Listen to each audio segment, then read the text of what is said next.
with my brothers from another living color with the skit. Yeah, with the shit.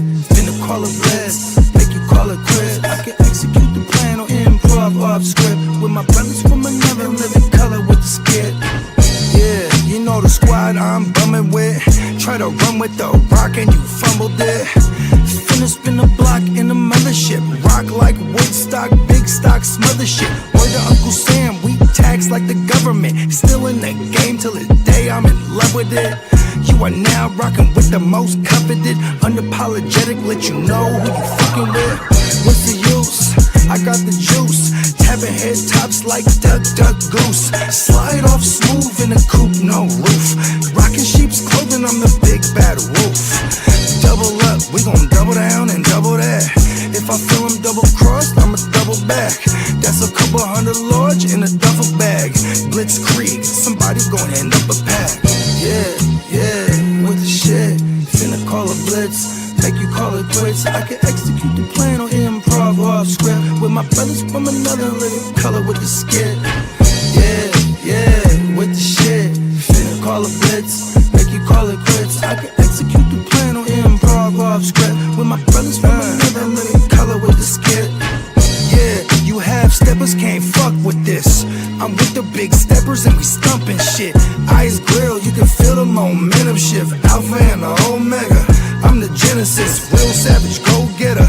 Yeah, I'm getting it. School of hard knock, I'm the mascot, flipping shit.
Top of the top, and happy Friday, everybody. Yes, sir. Yo, Friday. All right. I started off the show with no technical difficulties right out the gate. Hey, hold your horses. What do we got? 5 seconds. I know they're about to thrust me into the matrix right now, aren't they? It's our personal best. No. Right? Hey, look, man. We all about setting records, then shattering your own record. See what I'm saying? We hold a high standard. I'm 1 over par. That's why I'm bogey. You know what I mean? They barely up to par. I know that's not good in golf. It's not actually bad. If you want to put it into perspective, if you shoot bogey golf, you're better than like 90% of the golfers. See, and that's why I wore that's why I wore a Lacoste shirt today, because I am a golfer. All right. What do you think? I just became a doctor and I wasn't finna be no golfer too? Hello, I'm on the green. You know, technically I be on the green, right? But you know what I'm saying? I mean, like, listen, page me. You know what I mean? Bones got it. Bones is at the office. Top of the board. Happy Friday, y'all. How you doing? Doing good. Never been better. Did you know? Have you met Soundwave yet, Kitteh? What's up? Have you met Soundwave yet? Met him? Yeah. Yeah. We've been on stream a few times. Yeah, dude. Did you know that's Lee's grandson? I know. As soon as the very first time I had that feeling, I was like, man, it's like a young Lee here. He got the same type of energy for sure. Right. I think he's a great addition. I think Leah, he gets so upset about the grandpa tag. That's like an honor. I'm all set on that. I don't need hashtag grandpa after my name. Hey, you know, there's nothing wrong with acting your age. He can keep that grandpa shit off his fucking YouTube. I mean, it's like You He know, that's told me kinda like- Bogey told him to put it too. What? Yeah, he said Bogey told me to put that. Put what? Ooh, Oh, The grandpa shit. who said that? Soundwave, you can ask the motherfucker. No. Hold on. I don't like lies. You know what I mean? Dude, I No was one like, told. dude, I didn't tell I don't nobody give a to shit say anymore. nothing. It is Hold what on, it is. Lee. Hold on, Grandpa. Let's get this straight. I didn't tell I don't give a nobody. rat's I ass didn't tell anymore, nobody to say that at all. Hey, You know what I don't care You anymore. can try to blame me, Grandpa. I think you're losing it up there. I think it's starting to lose it up I there. don't give a rat's ass. If he thinks it's if he thinks it's funny, let the fucking fart think it's funny. He's Yeah, young that's as hilarious. fuck. Yeah, it's hilarious. It's pretty Speaking hilarious. of Bogey Golf, Slam. we That got fucker the sinks. Diamond Joe, man. What's up, He DJ? knows Bogey Golf. Hey, Yeah, Bogey come Golf. on. When we go home playing Bogey Golf, it's not the worst round we've ever had. It's Yeah. we don't I suck strive at golf. for it, but when we get them, it ain't the end of the world. Actually, sometimes you're shooting for bogey and actually walking away feeling like you got 2 strokes because of the stupid first shot you put yourself in or whatever. You got to scramble your way to a bogey, man. we should make that a catchphrase some way, somehow. Scramble your way to a bogey. Ooh, I like that. And that'll be the advertising slogan for the diner, the 24-hour diner that we open. There it is. Boom. Breakfast all day. Scramble your way to a bogey. Hey, whatever you want. Yeah. Have it your way. Yeah, all day, every day. You know what's funny? I'm like that. I'll wake up, eat Philly cheesesteak for breakfast, and then I'll have like a breakfast sandwich for dinner. You know what I mean? I'm all I don't care. that, bro. I don't care. I don't know what time of day is anymore. I just eat without You work graveyard, and then you fight crime the rest of the time. So you know what I mean? Yeah, I don't know what breakfast is. What fast? Nothing. I fast when I sleep. He's like, well, you know what? Shout out to everybody in the chat for rocking. You know what I mean? Hope everybody's you know what I mean? I hope everybody made it intact to the end of the week because you know we have made it. You know what I mean? God bless, or what did they say? Thank God it's Friday, right? GIF. I know. I think we're going out to Monterey this weekend. Do like a little mini staycation for the kids and shit. Take them to the aquarium and do some fly shit. You know what I mean? They take them to the beach. It might not be the greatest beach weather though. I mean, actually 70 and cloudy is not bad. Yeah. You still gotta be aware of the fucking the sun radiation. It's still gonna get you pretty good. But That's a fact. I was going through my YouTube subscriptions and went into the weather, and it's looking like a monsoon is gonna be heading our way to, and potentially maybe even something similar to what we experienced in Vegas that first year. It's gonna happen in Nevada again. Yeah, monsoonals.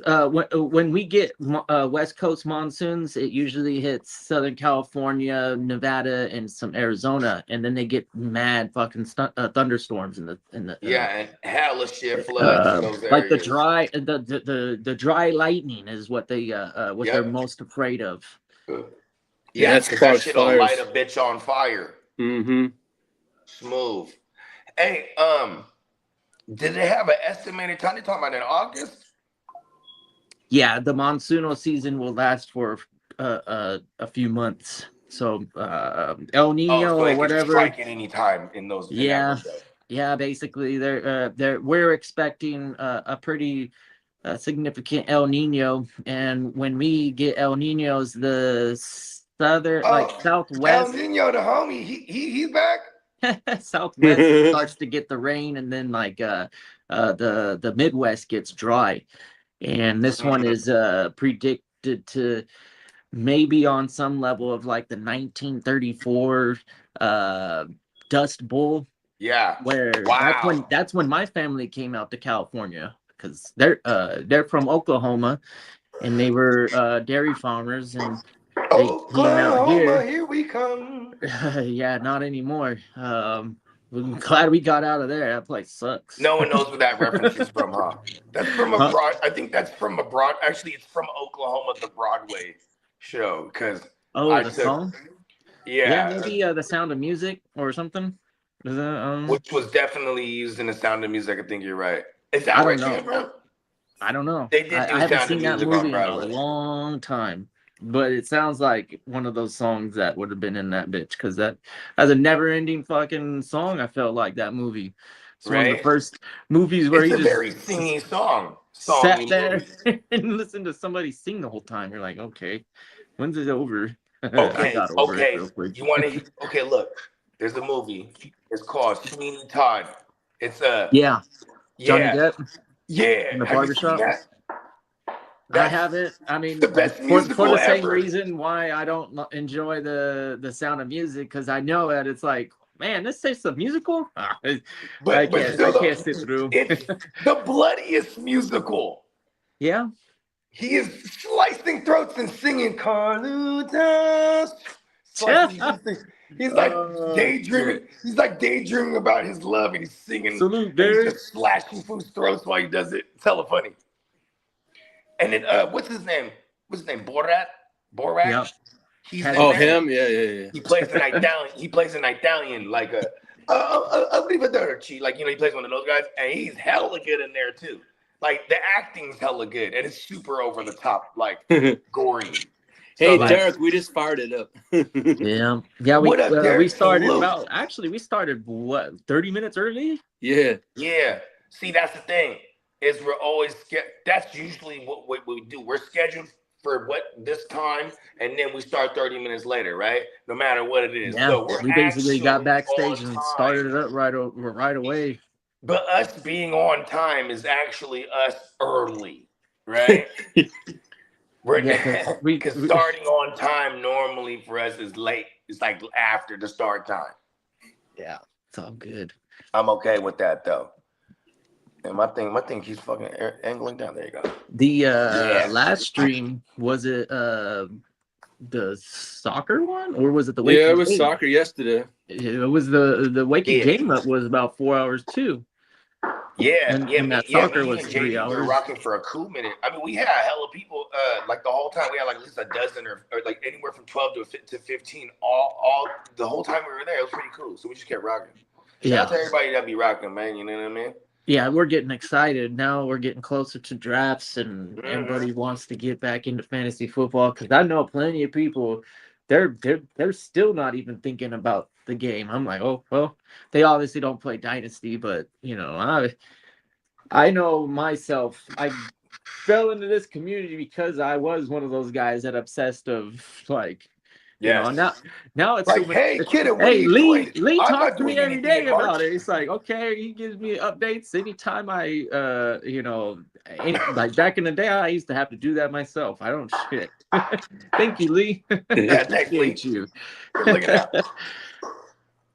Like, it's all a lot of work. Like, for example, the level of degenerate is like automatic when you hit somebody and it's like March. You're like, hey, what you doing, bro? Nothing. Trying to draft? Fuck yeah. You know what I mean?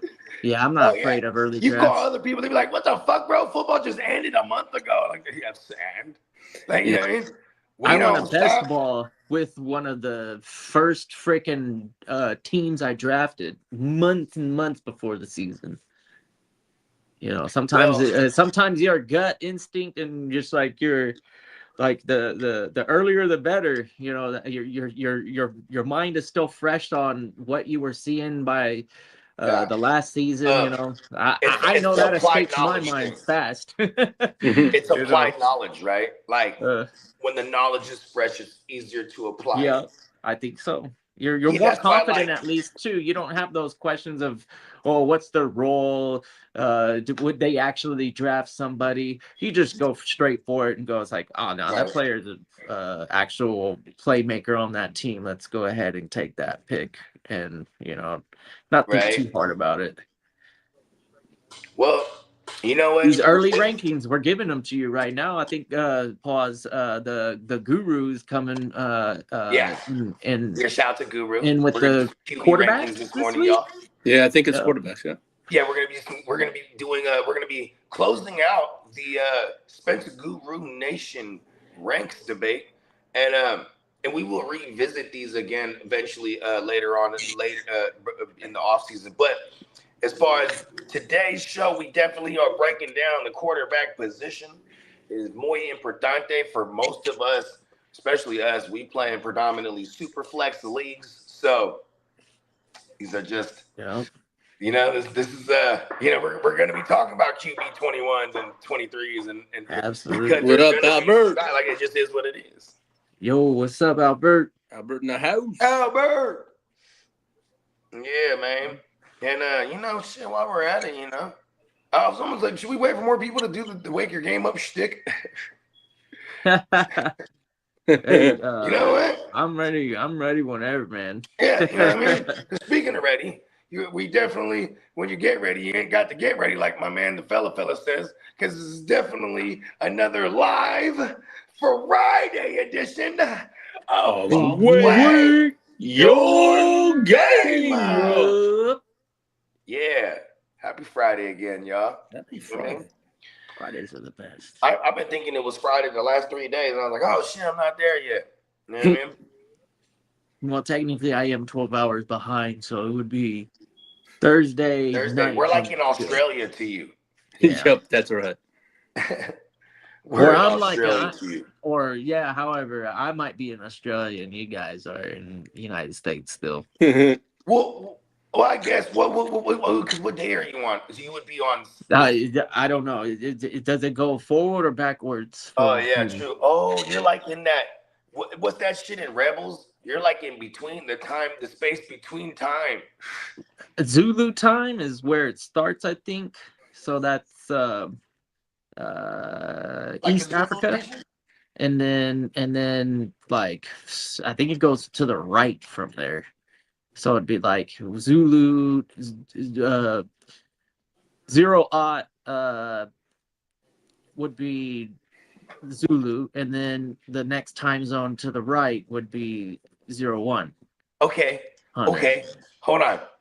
A dumb bogey question, because you're a scientist and you know aeronomics, right? So, or at least I would imagine, right? Or I would assume you know aeronomics. So, Aeronautics. See, look at how much you know. You even corrected me. See? Yeah. All right. So then, when the world spins one way on its axis, obviously, right? Do we only fly in the direction of? No. In fact, what happens is we produce what's known as the Coriolis you effect. can fly against it, and then the world will turn, and you get there faster, even. 100%. So that's exactly what happens when you fly to the East Coast, to the West Coast. You're kind of just like how Lee is flying to Vegas, right? But he's like really farther than an hour. But because of the time change, when he gets there, it's like only been an hour. Exactly. In lead time. Mm-hmm. and yeah, when he gets there, it'll be on the clock. But in lead time, he had already traveled that additional. So he got an additional 30 minutes to the day or hour to the day. Which brings me to my next theory. I actually know. Shout out to my guy JoJo. He's a pilot. Before he went on to become a pilot, he's a commercial flight pilot. But before he went on to do that, he was a stewardess for hella years. You know what I mean? And then just like this guy, he damn near looks like he ain't aged too much. He been doing this since like the late 20s. You know what I mean? Like, and then he's been a pilot for maybe like 5 years now. But anyways, he been in the air for about, I want to say, I don't know, the last 18, 19 years or so. And I'm like, so my theory is you don't age when you jumping through time zones all day, every day. You know what I mean? Like, theoretically. Help me out here with this, cat man. I mean, you age slower. Huh? You age slower. Not necessarily. You're stealing my theory, man. You're supposed to be that guy. Go, all right, I got a scientist that'll cooperate. This technically. When it comes to physical aging, biology doesn't react differently. Yeah, you got a body clock because of the time travel, but in the event of traveling at nearly the speed of light or whatever that would be, so much time would pass on Earth.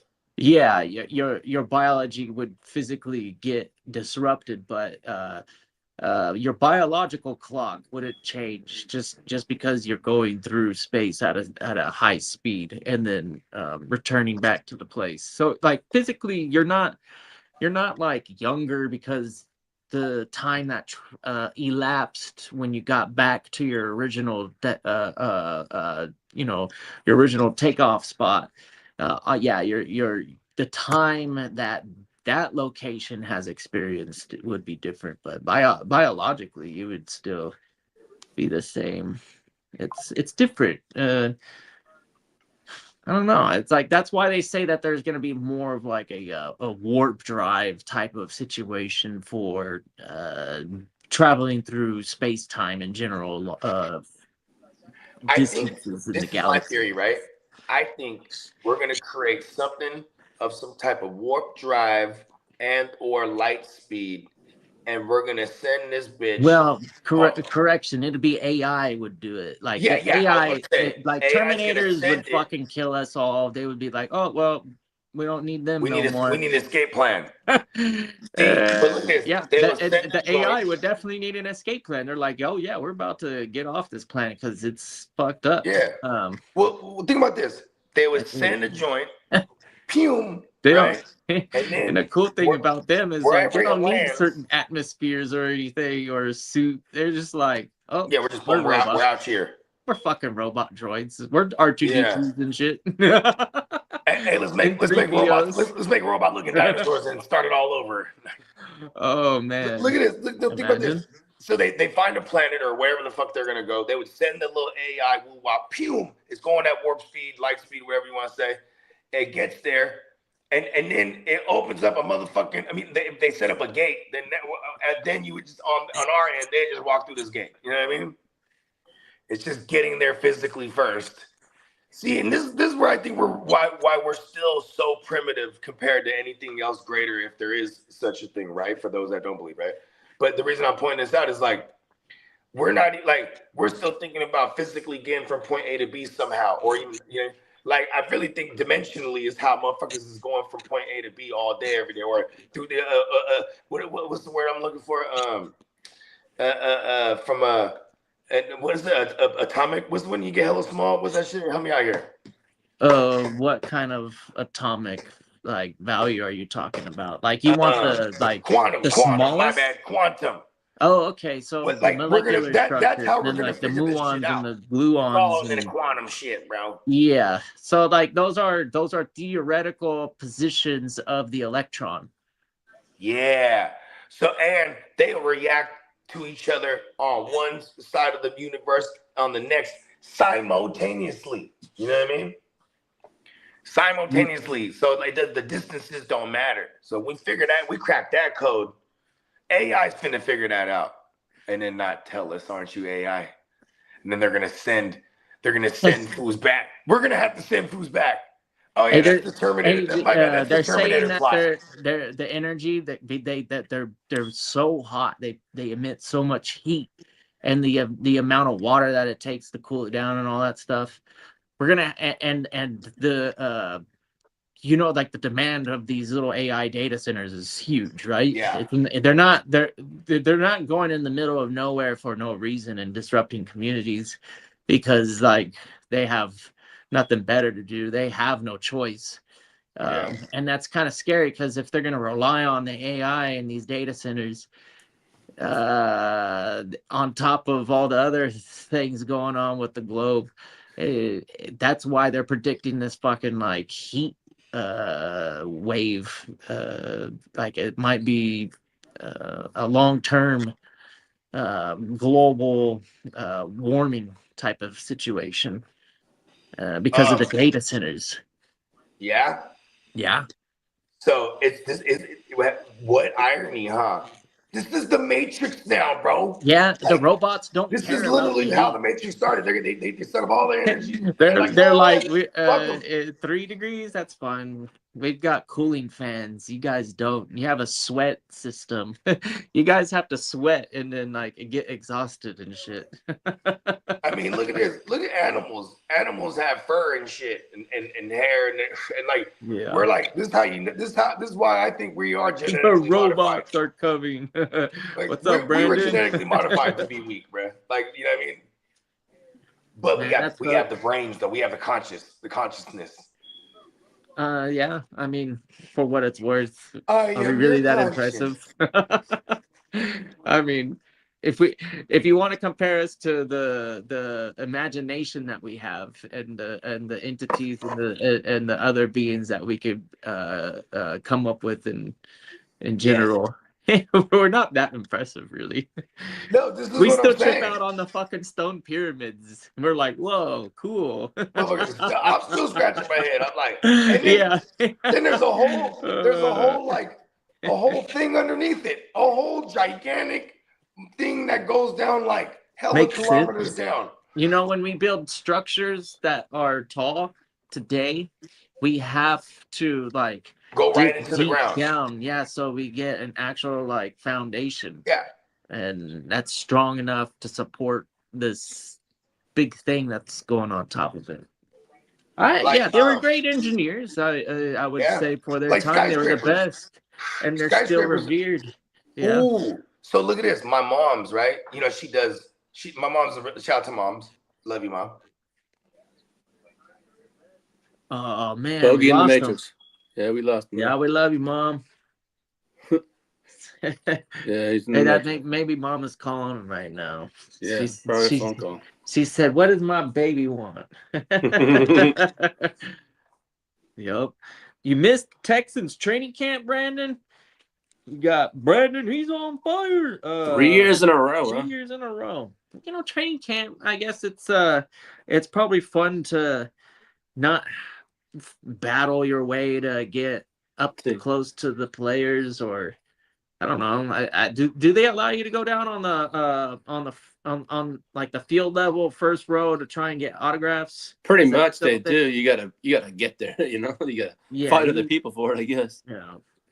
But I think that's a cool thing about training camp is that they have like designated areas for everybody, and you can go out and maybe get rookie cards signed and shit like that too. Yeah. Yeah. And then just kind of getting hyped on your team, I guess, right? Not check this out. Check this out. The worst idea and worst fun. So, yeah. So check this out, right? So my mom's, she's working at, she's a realtor, and her and her team, they got first crack at this. It's called like, I think it's called the Millennium Towers or something like that. It's some crazy. Hey, we got Marty in the building. Is this Minnesota Marty or Canada Marty? I can't remember. Minnesota Marty, or I think it is Minnesota. I mean, I think it might be Minnesota Marty. I don't know. It's Marty 5254.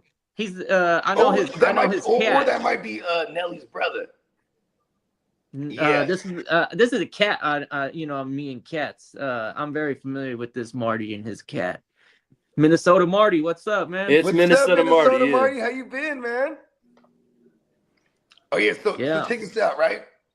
So it's this high-rise condo, right, in San Francisco, and like these are $1 million and up condos. You know what I mean? You know what I'm saying? And it's this regular baller shit, motherfuckers. This shit sells out hella quick, and then like a year into it, people are noticing that like this shit's kind of tilted. You know what I mean? And they find out the foundation was like sinking. You know what I mean? You know, Frisco's all hills and all kind of shit, right?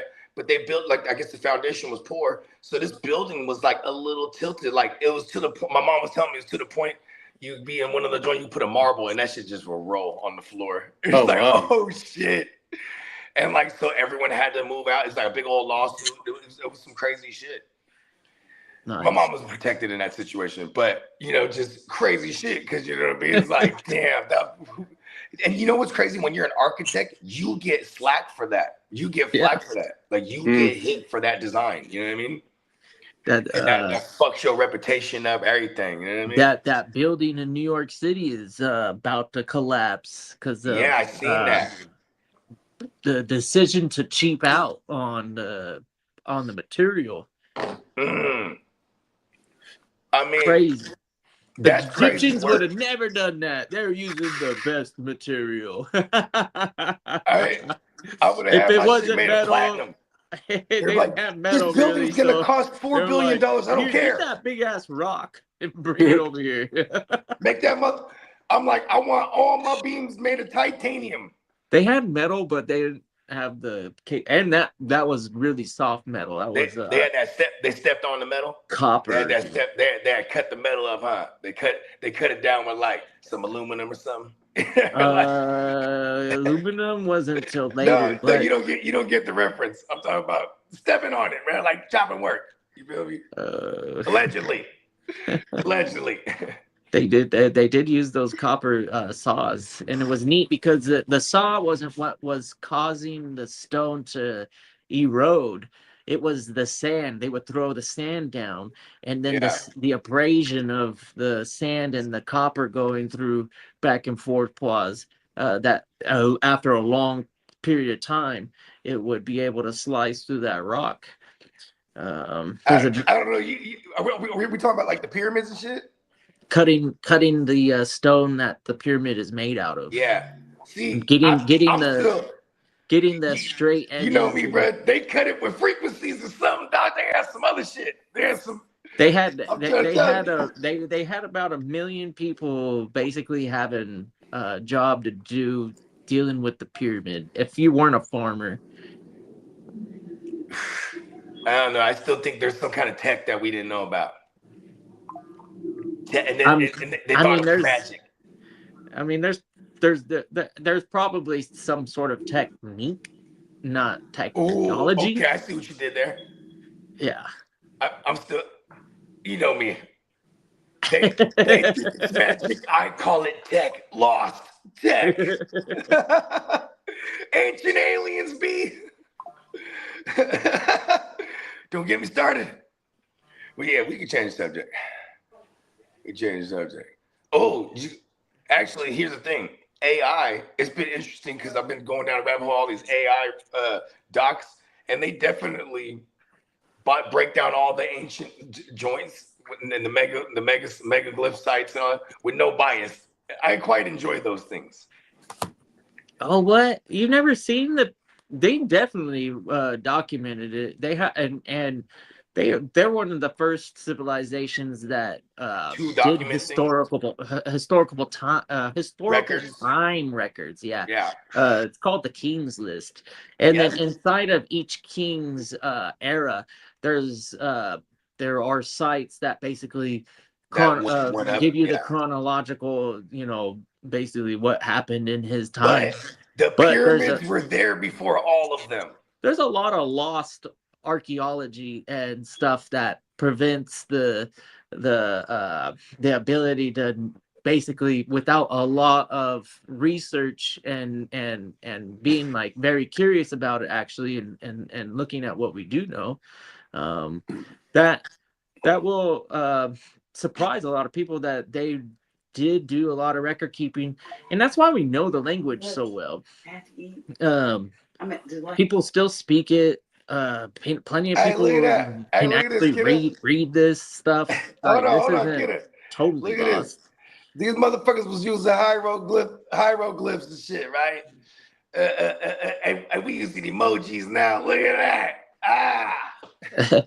It comes full circle. What's his name? They say Thoth. He was the one that brought written language, right? Language and language, right? What was he in Egyptian mythology? What is he?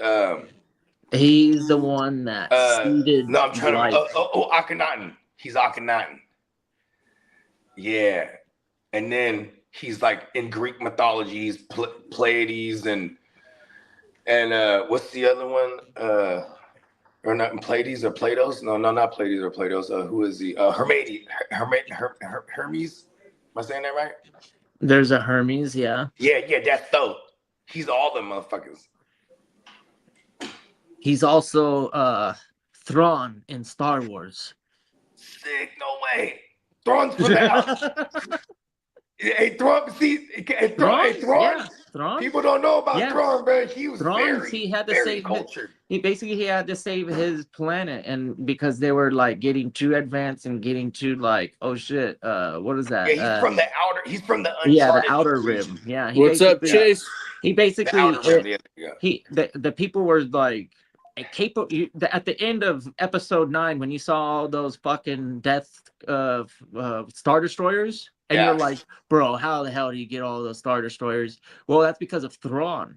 And he been building them for him. Yeah, his civilization, they're the shipbuilders. And then ever since he got into that game, because they were actually like really level-headed people. It was Darth Plagueis. Darth Plagueis made that connection. I'm telling you, the Jedi is definitely, it's questionable whether or not the Jedi are really the good guys. You ain't lying.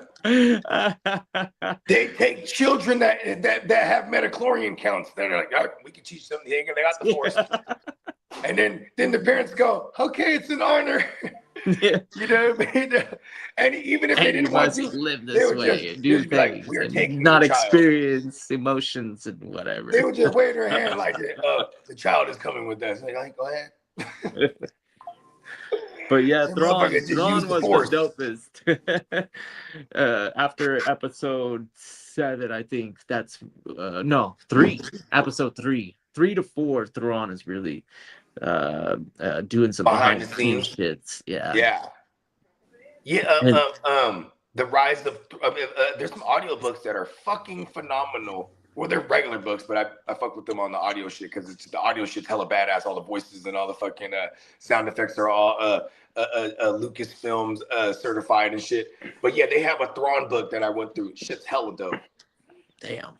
Yeah, so I was tripping when they introduced him in was it Rebels or which one was it? He definitely was a part of Rebels. Rebels all the way. And then Rogue One, and then okay, yeah, that's right. Yeah.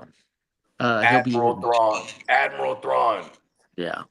Yeah, now this was life after Vader and even in Sidious's absence. Like in the Thrawn book, he's a savage, right? So they have there's these creatures called Islamari, right? Islamari, they kind of look like chimpanzee kind of looking bear things. They're like little bears looking things, but they swing from trees like chimpanzees and shit. But anyways, these fools, they would pick up a bunch of Islamari, right? So they pick up a bunch of them and they just wear them like backpacks. So they just have these, because when you get around the Islamari, they have this ability to Force users can't use the Force when they're in their radius. You know what I mean? Okay. They're like a helmet for fucking for Magneto. Yeah. Yeah, from Professor X, right? So it's like, so Thrawn, he's just got this Islamari on his back, right? And he's fucking the Jedi's up, dog. Like, yeah. And then he there's another guy. He finds Sidious had a lab, and Sidious has blood vials of like everybody. You know what I mean? Of like past Jedi's that they've slain. So like he brought back like an evil version of this old legendary Jedi, and he made him like a Sith. But at one point they had to take him down. He got too powerful. But the book's hella crazy because he's just building the Empire back, and he's trying to find the perfect vessel to transfer Sidious's essence into. You know what I mean? Mm. Yeah, and then because he was dying to figure out how to get into that netherworld or the underworld or the other world. Yeah, or but the light side of the Force won't allow it. That's why, like, you can. That's he why can't open up those doors. Remember that little area Yeah. got all them doors? He's like, I've never been able to get that door open. Right? The light side of the Force. He's all pissed off at Ahsoka. It's like, how the fuck did she do that? I know. He's like, for all eternity, I will try. For real, like he spends half his life dedicated to getting in that bitch. Right. And he's so powerful that he doesn't really need to like. And when he's in Worry that about space, getting everything else he's getting done. and when he's in that space, he you know, time doesn't exist, right? You're talking about with the little walkways and shit. Yeah. Yeah, you know what I mean. He's just in that thing. You know what I mean? Hey, that's kind of tight that they started to actually explore that. You know what I mean? Laura's and I mean Legends and what's the other one called? With the Canon. Canon. Yeah. Yeah. I love how I love that I can nerd out with you on Star Wars shit because you know the clock's the same too, and Peacock. You know what I mean? But like, look at this motherfucking. Brandon's in the chat right now. I seen him drop in some some wisdom on the Jedi too. I was like, I question their true intentions and how we perceive them. I don't know, man. Listen. I'm a stiff night. Like even when I had the green lightsaber. Hey, Qui-Gon was remember always last year, the Diamond Joe was like, we need to get you a red one, bro. You know what I mean? Yeah, you definitely need a red one. I'm trying, man. The best one that has been in the rotation was Ezra Bridger's second one, not his first one. Oh. So I mean, it really isn't the dopest hilt, but if it was the first one, I definitely would have been like hitting you up right away, going, "Hey, is any of his joints red?" No, Ezra has got his blue. first one is the blaster with the blue saber. Remember he had the actual gun. Yeah, it was like so that was his first saber. That one is not available. That's the first iteration, and when he got a little bit older, I think Maul fucked it up or something. But anyways, he had to get a new one, and that's the one that's available. I can get that one right now and a couple others, but they're not really interesting. Yo, like if we can just order shit, that'd be dope. Like I would totally want to Count Dooku. Yeah, that one is pretty dope. You know, he has the curved hilt. Yep, that one's that one, and then I actually like Ahsoka's probably the most. Yeah, that's the one I was gonna buy when we were at that shop. And then when we're assembling it, they're like, "Oh, we don't have the color crystals," and I was just like, it gave me the excuse because I was just like, do I really want to spend like $500 on some shit? And then my son, he was like 2 or 3 at the time. Well, yeah, how old is he? Oh yeah, he was like 3, and so he wasn't really fucking with it. He was like, I didn't really care. I'm like, yeah, I'm not gonna get him a $300 fucking lightsaber setup if he's yet. You know what I mean? I was really trying to get it just for me and using my son as an excuse. I ain't gonna hold you. Got Chase in the building. What up, Chase? Crush. All right. So I think our audience is done here in the Star Wars talk, I'm sure. Are you ready for this freaking draft we got starting in 20 minutes, man? This is gonna be starting in 20 already? Yeah, this thing is kicking off in 20 minutes, man. Is Spencer coming on? Because if not, we can get to Lee's news too, and then you know what I mean? Yeah. Spencer ain't been in the studio yet, so we'll wait for Lee to get back and maybe kick it off with the news. But as far as being ready, right? I mean, I'm not really as ready as like, you know, as far as like I probably should have navigated a little more around the platform, but it's a slow draft, so that's the beauty of it. You know what I mean? Yeah, it's kind of hard to prepare for something that you're not really familiar with. Right? Yeah, you know, like you can't get like if I go to a swimming pool, if I'm a swimming motherfucker and I go to a brand new swimming pool, I don't just be like, oh, let's go get my feet wet. No, I'm just gonna dive right in the deep end and just see what it do. You know what I mean? Yeah, I'm a swimming motherfucker. Like I'm gonna be all right. You know what I mean? Yeah, for what it's worth, anybody curious, we're doing a salary cap dynasty and auction draft. Yeah, so the startup is starting today, and that'll be interesting because the way that we're nominating this first period, there could be like 60 names out there, and they'll all be on like an 8-hour clock, open individually. For bidding. Yeah, that's crazy. And This is or something. That I don't know. I don't know how long the clock is going to be running for these players once they're nominated. I think it's going to be a few hours though, for sure. It's 8 hours. 8 hours. Okay. Yeah, for this like time period. So instead of like rounds, so to speak, it's like time periods, right? For phases even. Like the first phase, everyone has a queue, right? And then whatever, it's probably, it can be upwards of 60 players on the board at one point with bids or just nominations, right? And then say like someone has player A for $5, and I'm like, fuck that, and you know what I mean? And they're all the first joints are started at 8 hours simultaneously.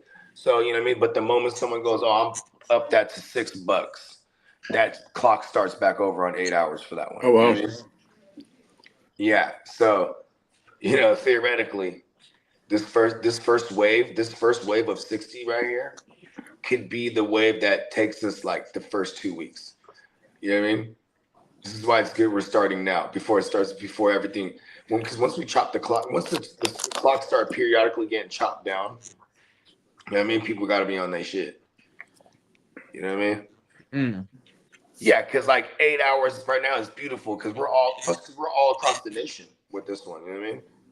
Yep. Like there's a handful of us on the West Coast time zone, but yeah, for the most part, we are all over the place. And even for someone like you working in a graveyard, you know what I mean? And that's another thing too. I forgot to ask Steamboat. I know for sure he has it set up. I just forgot to ask him what time the clocks do freeze. You know what I mean? Yeah, I saw it. It's in the settings on the on the draft. So if you go to the draft app, then somewhere at the top you'll see something like. How do you feel about How do you feel about his whole and shout out to Diamond Joe, man, because I was in on the ground level when he first told me. He was like, bro, I'm making an app that we can use for this fucking dynasty. Oh shit. yeah. It's really neat because you can link all the platforms to it too. So this tool isn't just strictly like a spreadsheet. This is something that you can incorporate your actual fantasy league into, and like all your league mates shouldn't have that issue because not every league mate is down with change. Especially with having another. I know, scary asses. Yeah. And I'm saying that to my old home league mates. Like they just, even when I quit, because I was a commissioner of that league, making a long story longer, I quit that league. I was like, fuck this. And then they just built back the same league minus me. And then kept all the rules the same. Yeah. Come on, like you don't want to play super flex, or you want to keep kickers, and you want to, you know what I mean? Like I remember it took me like 2 years to get them to get them to switch to PPR, like you know what I mean? And I was like, by the time we were in like going into year 10, I was like, I'm done with this league. You know what I mean? Yeah, for real. The super flex PPR IDP is kind of like where that's my standard. Yeah, I like that level of competition. Yeah, that level of I'll play maybe what do we do? The TFL. That one is the offense only. Yeah, and it's like it's big money, and it's offense only, and that's so and it's a redraft, so there's a space for everything, right? Like because I still love that format just for what it is. Like, yeah, I'm definitely gonna move that to sleeper if we still do that league too, because then that.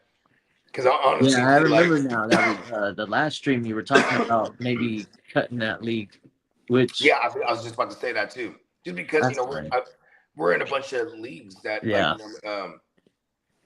and like I think all my redrafts might take place in. But Vegas. I would totally do that league if we do it on sleeper. Honestly, I just don't want it.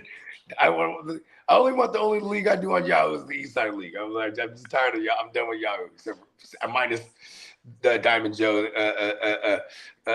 keeping me in the East Side League. Besides the 32-man league, I can't forget about that one. The 32-man, and then the Vegas we're about to launch that this week. Actually, I got to start working on it this weekend. Yeah. I just got to jump in there because I know that we're gonna have like 18, 19 motherfuckers from last year coming back. You know what I mean?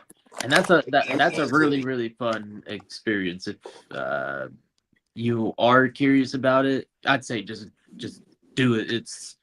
It's a fun experience if anything, and the pot commitment, we'll call it, the buy-in isn't gonna be like a dynasty or anything like that.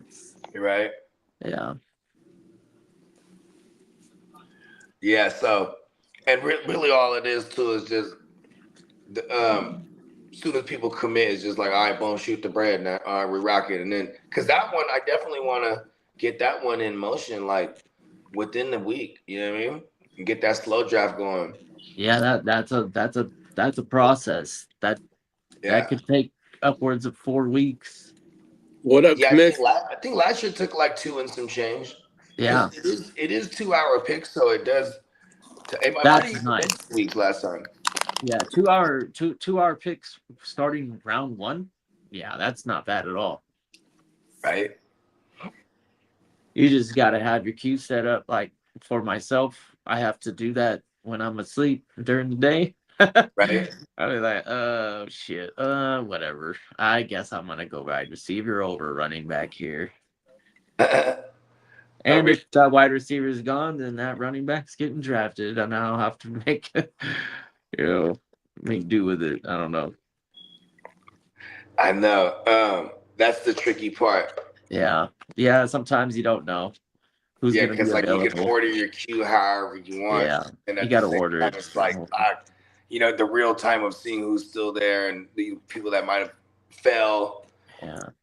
Type of shit. Yeah, that's why it's always best to just, even like you don't think that they're gonna be there, if you're gonna rely on the queue, just throw them in there anyways. Yeah. No harm in it. Yeah. I mean, at the end of the day, sometimes I get forced into plays like I'm not really necessarily been rocking with. Like, all right, fuck it. He fell. Hey, in some of these startup drafts, I remember having like over 100 people queued up. I'd be like, ready. Like what? Hey, this one is crazy. This one with that's going down with Diamond Joe. I'm eager to see how crazy people go on this first 60. Everyone, and I'm wondering if people. I mean, obviously, if people are putting queue in their queue like accordingly, or people are just gonna put people at the top of the queue that they want to nominate, but they don't really have interest in, like some lower level players. You know what I mean? Or even potentially some youngsters that might go for fairly cheap in this round. You know what I mean? Yeah, because you don't necessarily have to commit yourself to your favorite 5 that would be like the top picks that you would want, right? Yeah, that's some strategy to this. People nominating some values maybe.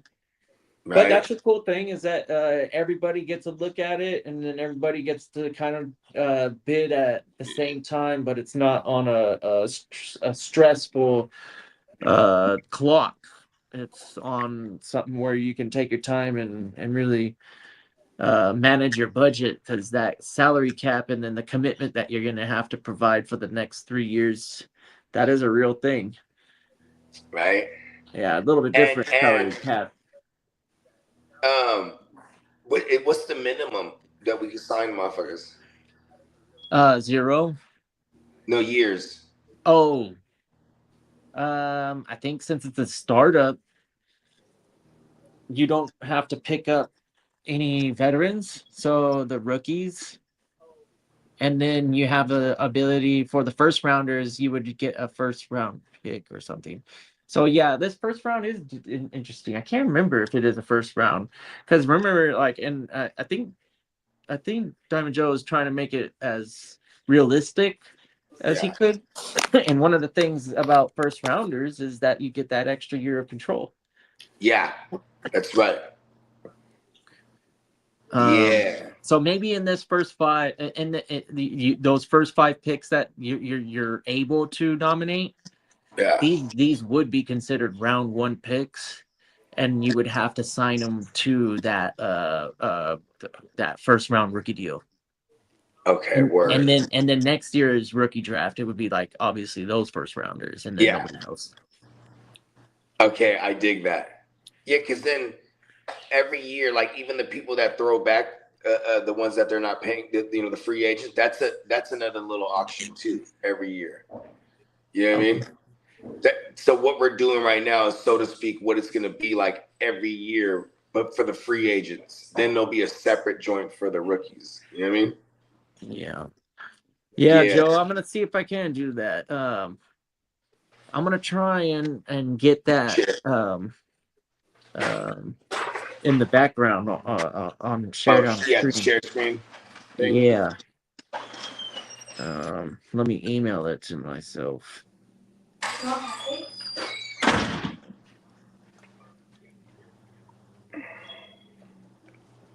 I'll be right back. Yeah.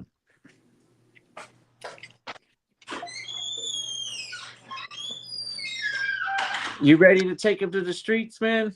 Yeah, we heard from Spencer yet? No, I haven't. I didn't check the Let me check the group thread text. because I haven't seen anything. Not in the thread, but I don't know about the group text. I'm checking it right now as I see his pictures. I see nothing.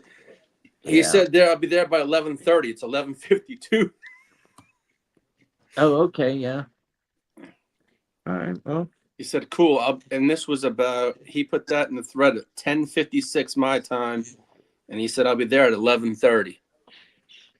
all right, well, let's see what the ears got for us.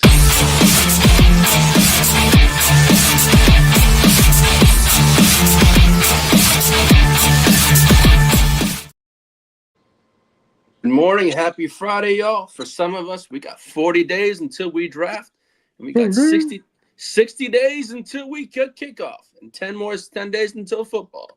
Kitteh, you want to hit that extension drop, please? Let's go.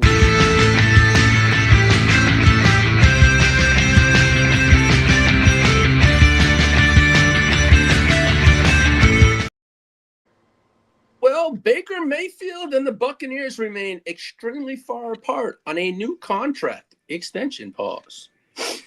You know, I don't blame the Buccaneers for thinking about maybe entering the 2027 draft as a quarterback pursuer. Mm-hmm. A nice class. And then Baker, whenever he chooses to be a free agent, he will definitely be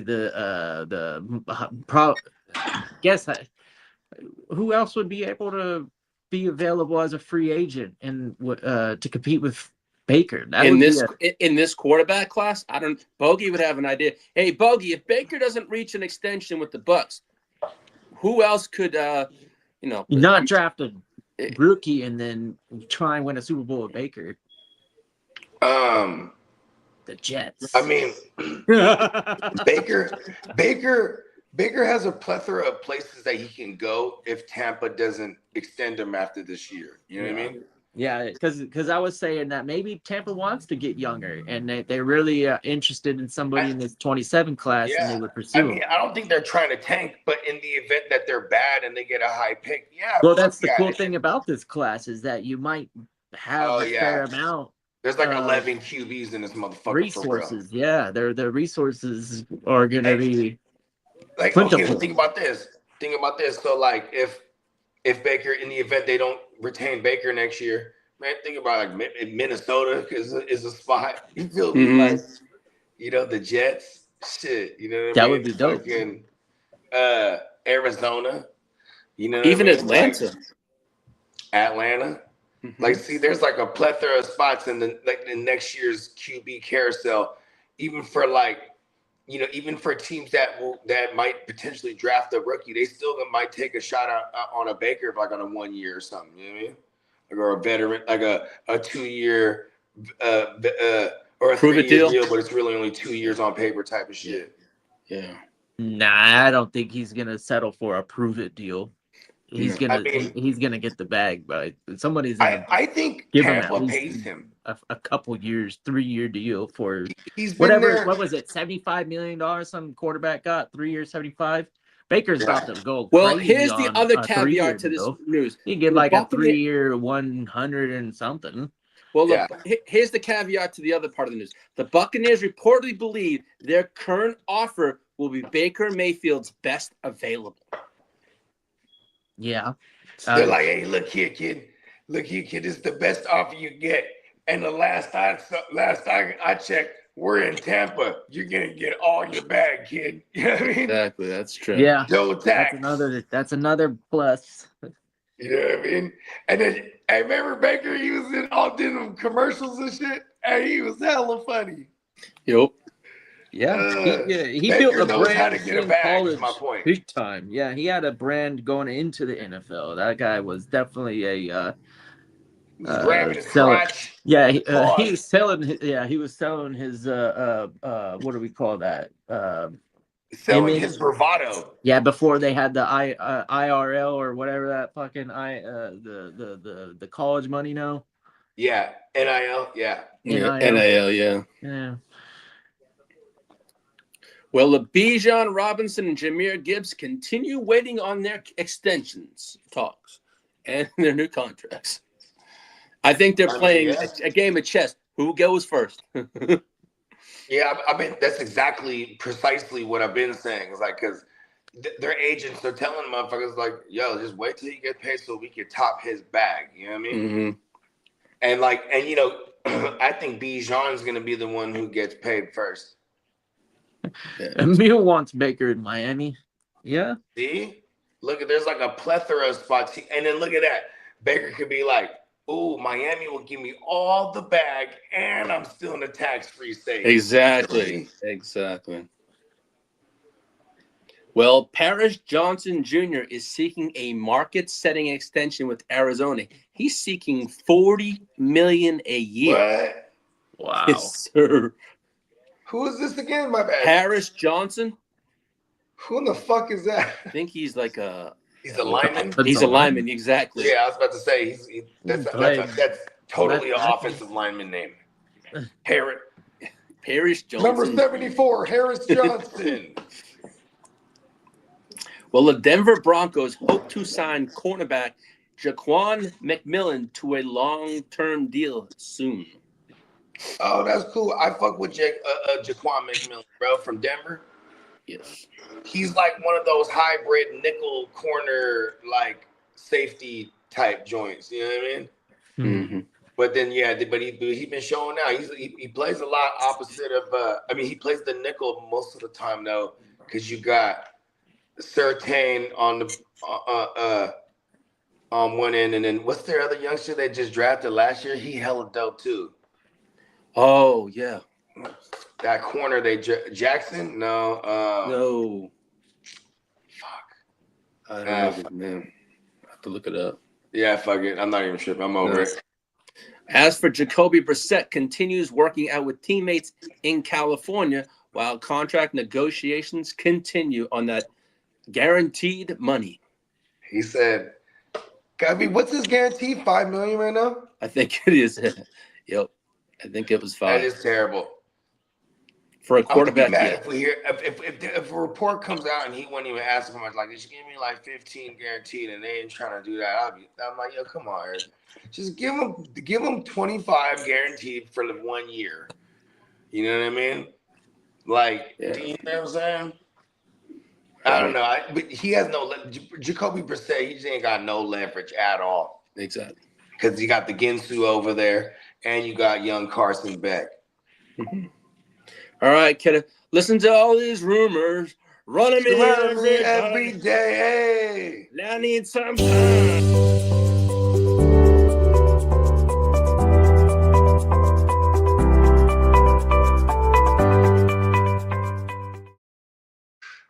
What's going on? Brandon Ayuk's trade value continues to decline. Teams do not want it.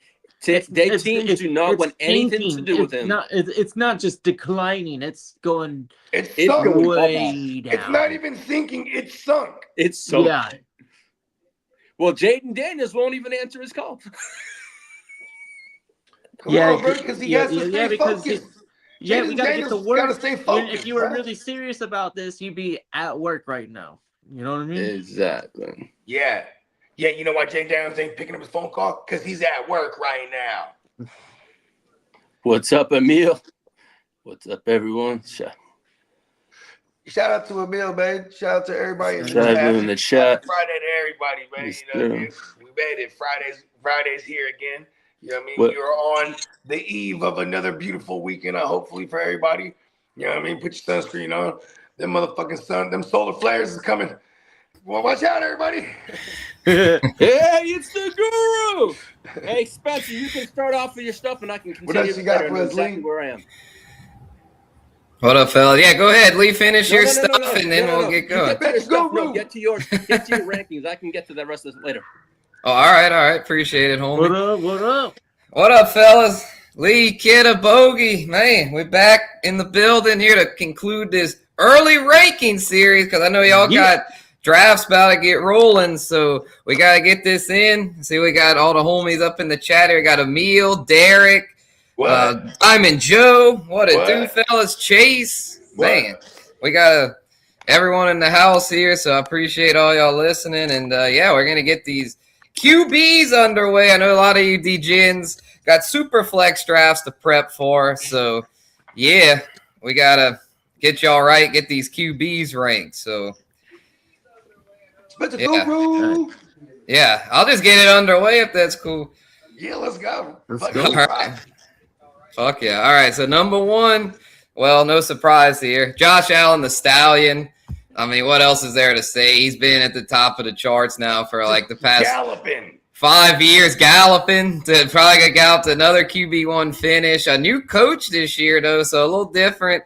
Going to have Joe Brady as head coach, but he'll still be calling the plays. He's been the play call over there now the past couple years, and the difference has been the Stallion's been more of a runner. He hadn't been quite as strong of a passer, but because of the increase in rushing, especially rushing tugs, man, the rushing touchdowns for Allen have been through the roof ever since Joe Brady took over. Joe Brady's been great. Exactly, and also for James Cook as well. They both eat double digits for the two of them, man. The Joe Brady offense is very run heavy, and that's great for Allen and Cook. It's not the best for the receiving core over there. They usually only have like just one or two fantasy relevant receiving weapons, probably be Kincaid and either DJ Moore or Shakir, but Allen himself just fine. Emil's just asking though about, or worried about Josh Allen's surgery he just had. I haven't really heard too much about that. I don't think that's a concern. I feel like we'd be hearing more about it if it was. I'll have you know, I'm a doctor. Let us know, Dr. Bogey. Will Josh Allen be okay? Well, now that you asked, right? So I just want to say, on his foot, GHs and other various anabolic steroids and things of that nature. They got the best of the best. He's gonna be all right. There you go, Dr. Bogey, seal of approval. Yeah. He underwent this. I'm just looking up here. A fractured piece of his fifth metatarsal in his right foot. Played the final weeks of the 2025 season and the playoffs on it before it got cleaned out in January. Shit, he might be even better this year then because he was literally playing through the injury. So that tells me he might even be better this season. Both feet right now. He got hell of the metatarsal carpals, whatever the fuck. He got a gang of them. Josh Allen, he's gonna be all right. He just fractured. Yeah, and Bowen still holds it down. So he's made of bones. Exactly. If Bones can do it, Josh Allen the Stallion can do it, damn it. I'm a doctor.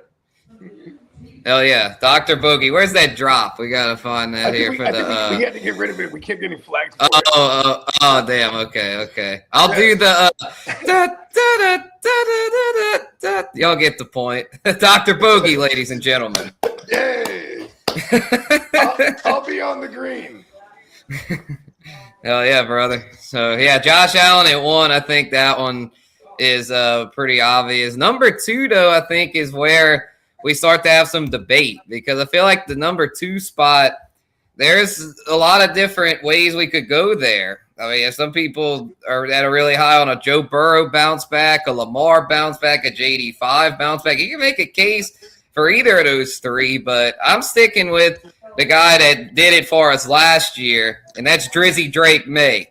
I got Drake May at number 2 still, even though he might regress a little bit, but I don't think he'll regress too much because they added weaponry over there for real. I mean, you got now A.J. Brown and Romeo Dobbs to replace Stephon Diggs. So, I mean, after you got that, I mean, even if he does regress a little bit, he's got enough weaponry to where I don't see it being anything that's going to cause his numbers to take a dive. If anything, his numbers might even go up a little bit passing-wise. I think his passing numbers go up, and I definitely agree with you with the decline, but only specifically on his rushing attempts and rushing total, because he's going to pass more with these weapons they got now. You know what I mean? Mm-hmm. Oh, yeah, for sure. And so I think it's a deal to where, like, yeah, he's going to get to throw it more and really do his thing over there still to where I don't see this dropping off if it at all. So I'm going with him at 2. I'll get the little ticker going here like we had the past few weeks. So shout out to Peacock and JD for getting those together. And so I'm going to hold it down here on this Mighty Fine Friday. Happy Friday, by the way, everyone. Friday, my brother. Yeah, I'm gonna click back on, click right back in. I can't. All of a sudden, I can't hear anything. All good, brother. All right. Well, Bogey gets his Matrix situation settled. We'll carry on here. I saw someone commented there. Let me pull it up. Shout out to Brandon. Brandon saying the Patriots. Patriots are going to crash and burn. I mean, I guess it's possible, but I know the Vrabel situation's messy. I get it, but I don't think it's going to really affect Drake May much, if at all. I mean, I think he's going to be just fine, like I said, with the new weaponry and stuff. So, I mean, last season, if y'all want some cold, hard numbers here, we can pull up. Oh, is Bogey still Matrix? Technical difficulties, y'all. We'll get it. Okay, I see him. Haha, Matrix. Aha! We conquered the Matrix. You thought, Matrix. Right. Every time you think you got us beat, we conquer you back. We take you back. Exactly. So, yeah, Drizzy Drake May. I mean, the thing that was really impressive about him last year, in my humble opinion, that completion percentage, bro, a 7.20 completion percentage, led the league in completion percentage along with yards per attempt. So he was not only accurate, he was slinging that thing down the field. Had the best quarterback rating, QBR. So he not only had the volume, he had the efficiency on top of it. And as a runner, he damn near had 500 yards, 4 rushing tugs. I mean, this dude is just like, the numbers don't lie. This is one of those deals to where I know people are concerned about Vrabel and the locker room and all that, but it's one of those deals to where I'm going with the numbers. I'm not going to worry too much about the outside influence stuff. I'm going with the numbers here. The numbers back it up. They got Drake Mays right there with Josh Allen. They have a fairly young team, and then they got some veterans there in true New England fashion, right? But then, man, behind the scenes in the locker room, they are not tripping off of him getting some side coochie, bro. Like, that's what I'm saying. If anything, they're like, my dog. If anything, thank you. I was just about to say the youngsters are probably giving them daps. Like, it's probably the veterans are probably the ones who are like, the veterans, the married ones. Yeah, probably they probably might have shook their head a little bit, like, oh, come on, coach, family, bro. You know what I mean? But it's like, you don't know what's going on behind the scenes with somebody's marriage. Maybe his marriage was in turmoil, and then same thing with her. And you just never know. You know what I mean? I'm not gonna judge. Plus, I don't give a fuck. That's what I'm saying. Yeah, neither one got divorced, and so it's one of those things. I mean, I doubt this, but maybe who knows? Well, I think Rossini's husband didn't give a fuck. I don't know about Vrabel's wife. It seems like Vrabel's wife, but Rossini's husband don't even give a shit. Yeah, I think they might have like an open relationship type shit. So it's just like they might be cool with that. Like, I mean, fuck it. Goddammit. Exactly. Yeah. So I mean, it's like fuck it, man. At the end of the day, we just, for the fantasy's sake, like, we want the damn numbers, and Drake May's getting us the numbers, so fuck it, man. Terrion Arnold got him. Damn. That's oh Damn. shit. Damn, bro. Cold world, as JD said. Cold world. Cold world. Shout out to the fella. Facts, bro. Yeah. So yeah, we got the top two here, man. Don't really have much else to say about that, other than unless ears to the streets. I know he grew up around Patriots country, but is obviously the Charger fan, holds it down for the Chargers Power Hour. So we'll get to Herbert, Lee. We'll get to Herbert at some point. Don't worry. Don't you He worry. hates them. I'm all set, man. I'm just listening and watching. Good stuff, eh? So guess we'll get on to number 3 here, and we'll go with Lamar here at number 3. I think Lamar will bounce back. It sounds like the new OC over there, I believe, is it Deacon Doyle Bogey? Is that the name? Yeah, he was Doyle. Deacon Doyle, yeah.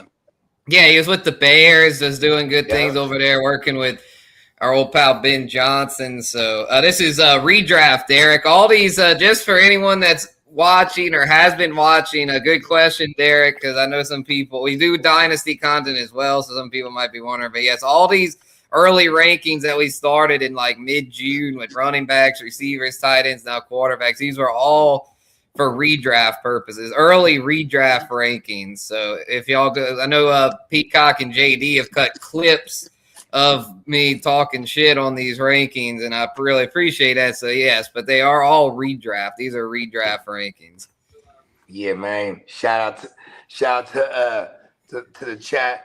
If everybody make sure, because we do on the homepage of the GWN and on all of our joints, actually on all of our channels, we do have all the shorts breaking down the various positional rankings that we have went through on the annual Guru Nation rankings debate breakdown. You know what I mean? Oh yeah, exactly. Yeah, gotta keep it rolling, you know, because I mean, yeah, it's one of them deals to where, like, I'll be real, like during this spring, I was tied up with work shit to where I didn't really have as much time to do the dynasty joints.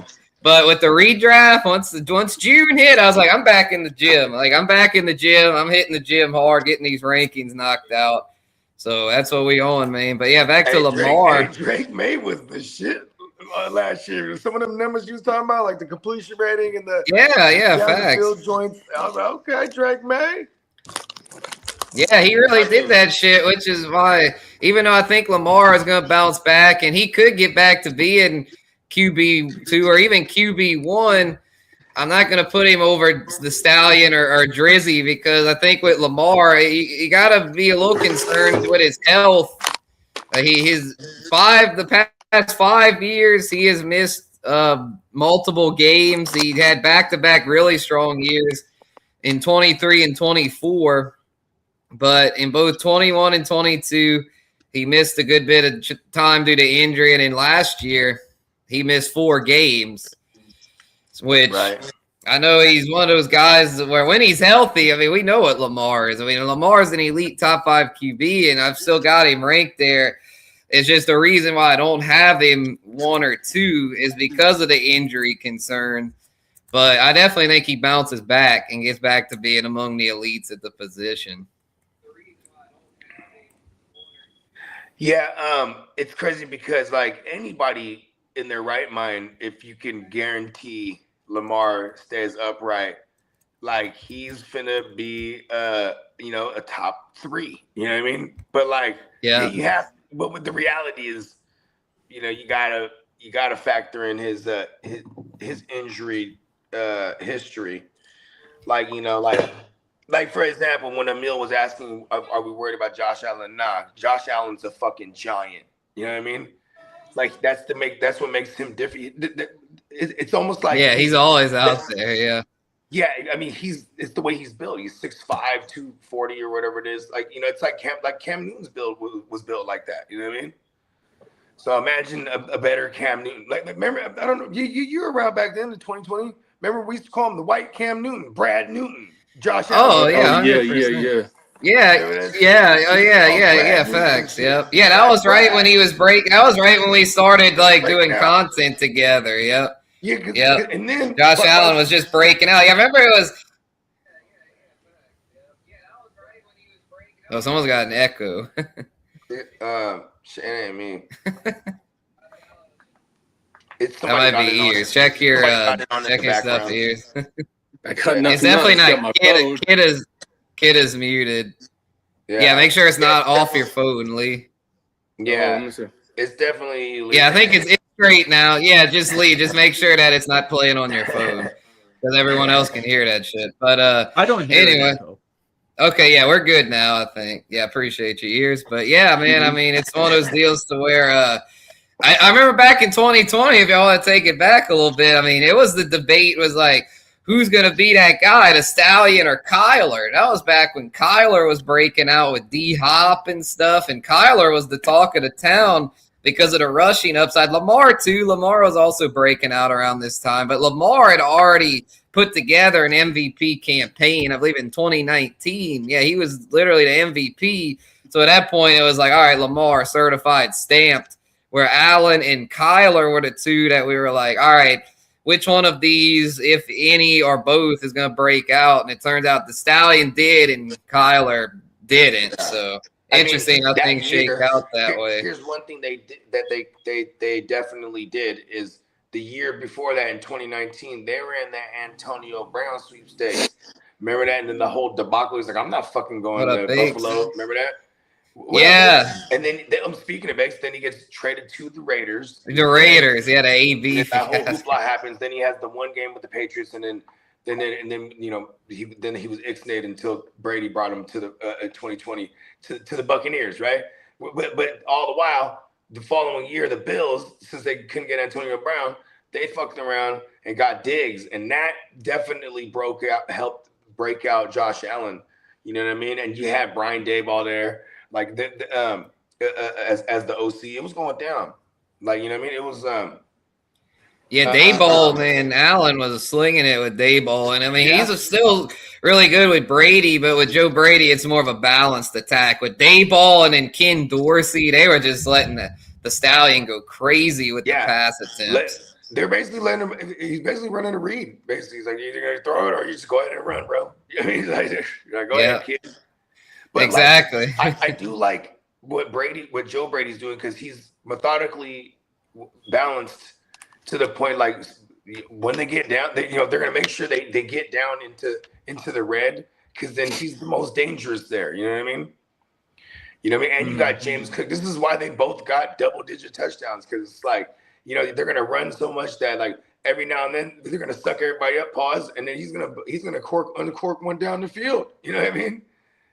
Josh Allen that's why he's at number one, by the way, and not Lamar or Jaden Daniels or Drake. Yeah, Joey Burrow, who we got at 4 here, got Joey Burrow coming in at number 4. I think it's the same thing as Lamar. I mean, I was going back and forth trying to decide who to put here at 3, and they're very similar. I gave Lamar the edge though because of the rushing, but Joey Burrow, man, when he's out there, we know what it is. He's arguably the best pure passer in the game right now. Yeah. I mean, I think Dak could make a case for that, but I think as far as guys that could hit for 5,000 yards, I think it's really comes down to Dak and Burrow, and with Dak not really running much. I mean, Burrow's not a huge runner either, but the thing with Burrow, man, if he's out there, man, Joey Burrow is going to get that shit, man, because, exactly. The defense is ass over there in Cincinnati, and they just don't really seem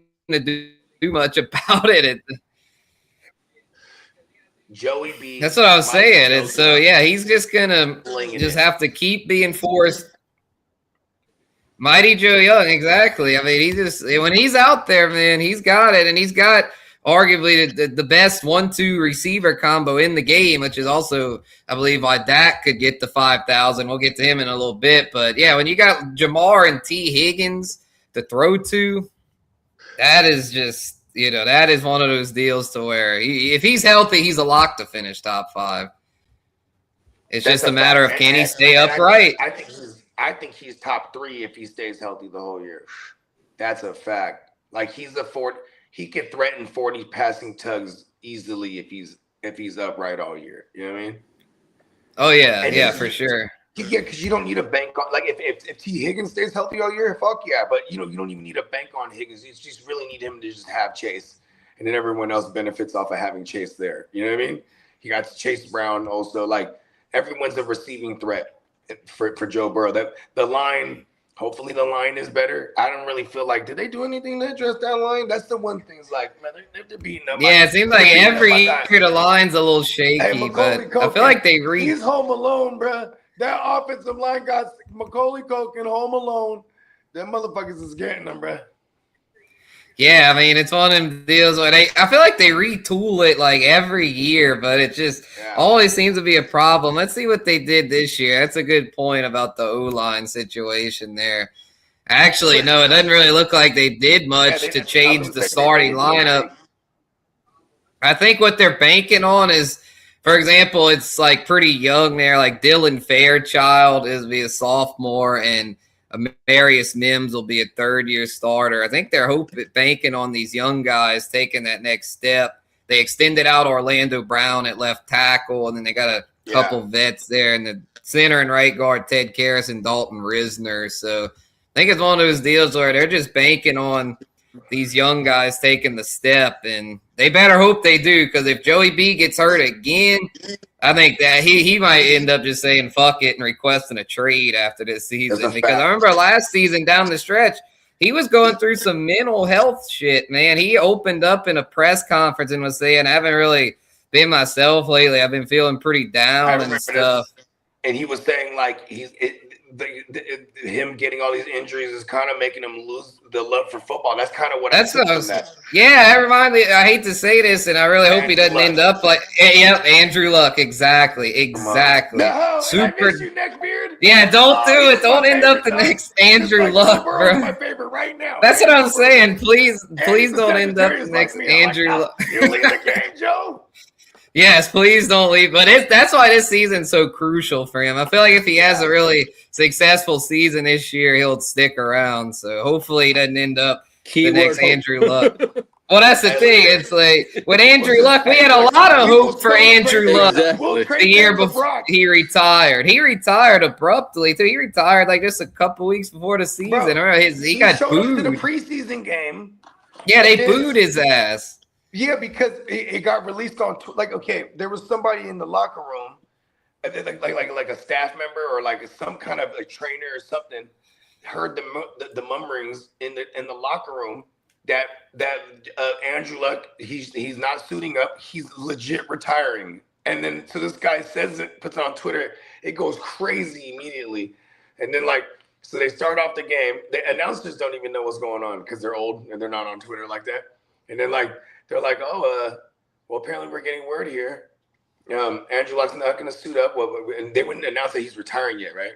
They're like, we're going to let you know as soon as we get news or whatever, right? I remember I'm watching this thing live, and then this motherfucker, they got the grilled beef brisket. He's out there, right? Because they just traded for him, and so it was it was almost like they preemptively knew what was going to go down. You know what I mean? And then he came out on the sideline in his regular clothes, Andrew Luck, and then they're all booing him and shit. You know yeah. I mean? I was like, that was sad. That cold world, man. Yeah, that was sad, man. That whole situation, man. I had a lot of hope for Neckbeard that year for fantasy. I remember, I'd already Nelson. I drafted him in some leagues. I remember, and I was like, "What the fuck?" I could have T.Y. Hilton. I had a bunch of T.Y. Hilton. Yeah. 2019. Yeah. That was my worst fantasy year that was the Marlon ever.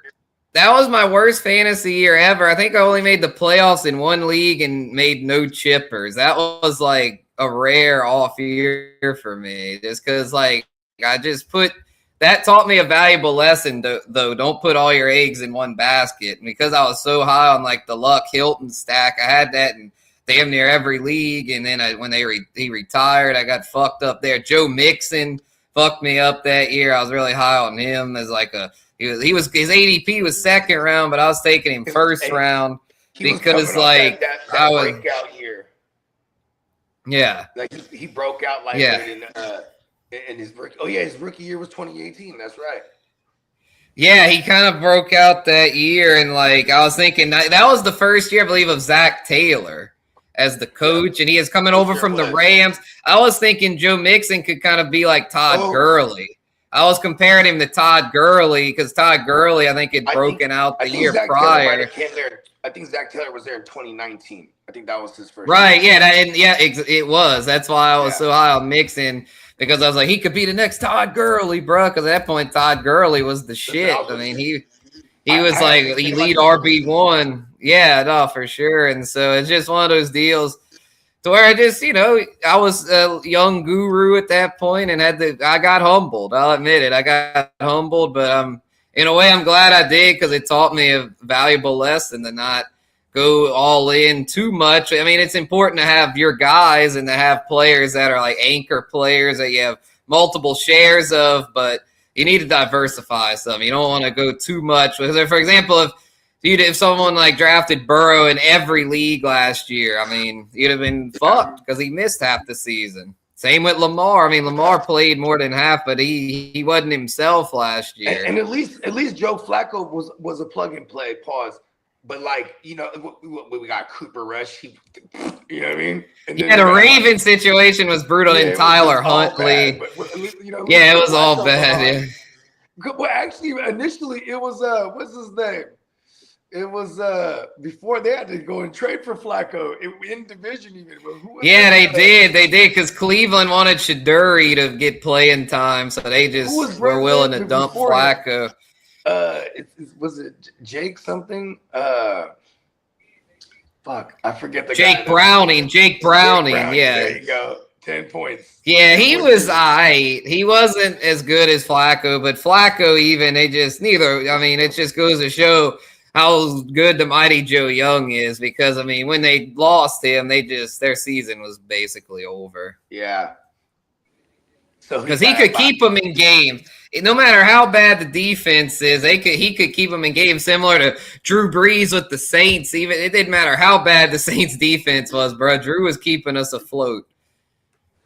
Right. He was keeping us in the fucking game. So, they did revamp their defense. They added Dexter Lawrence, Boy Mafe.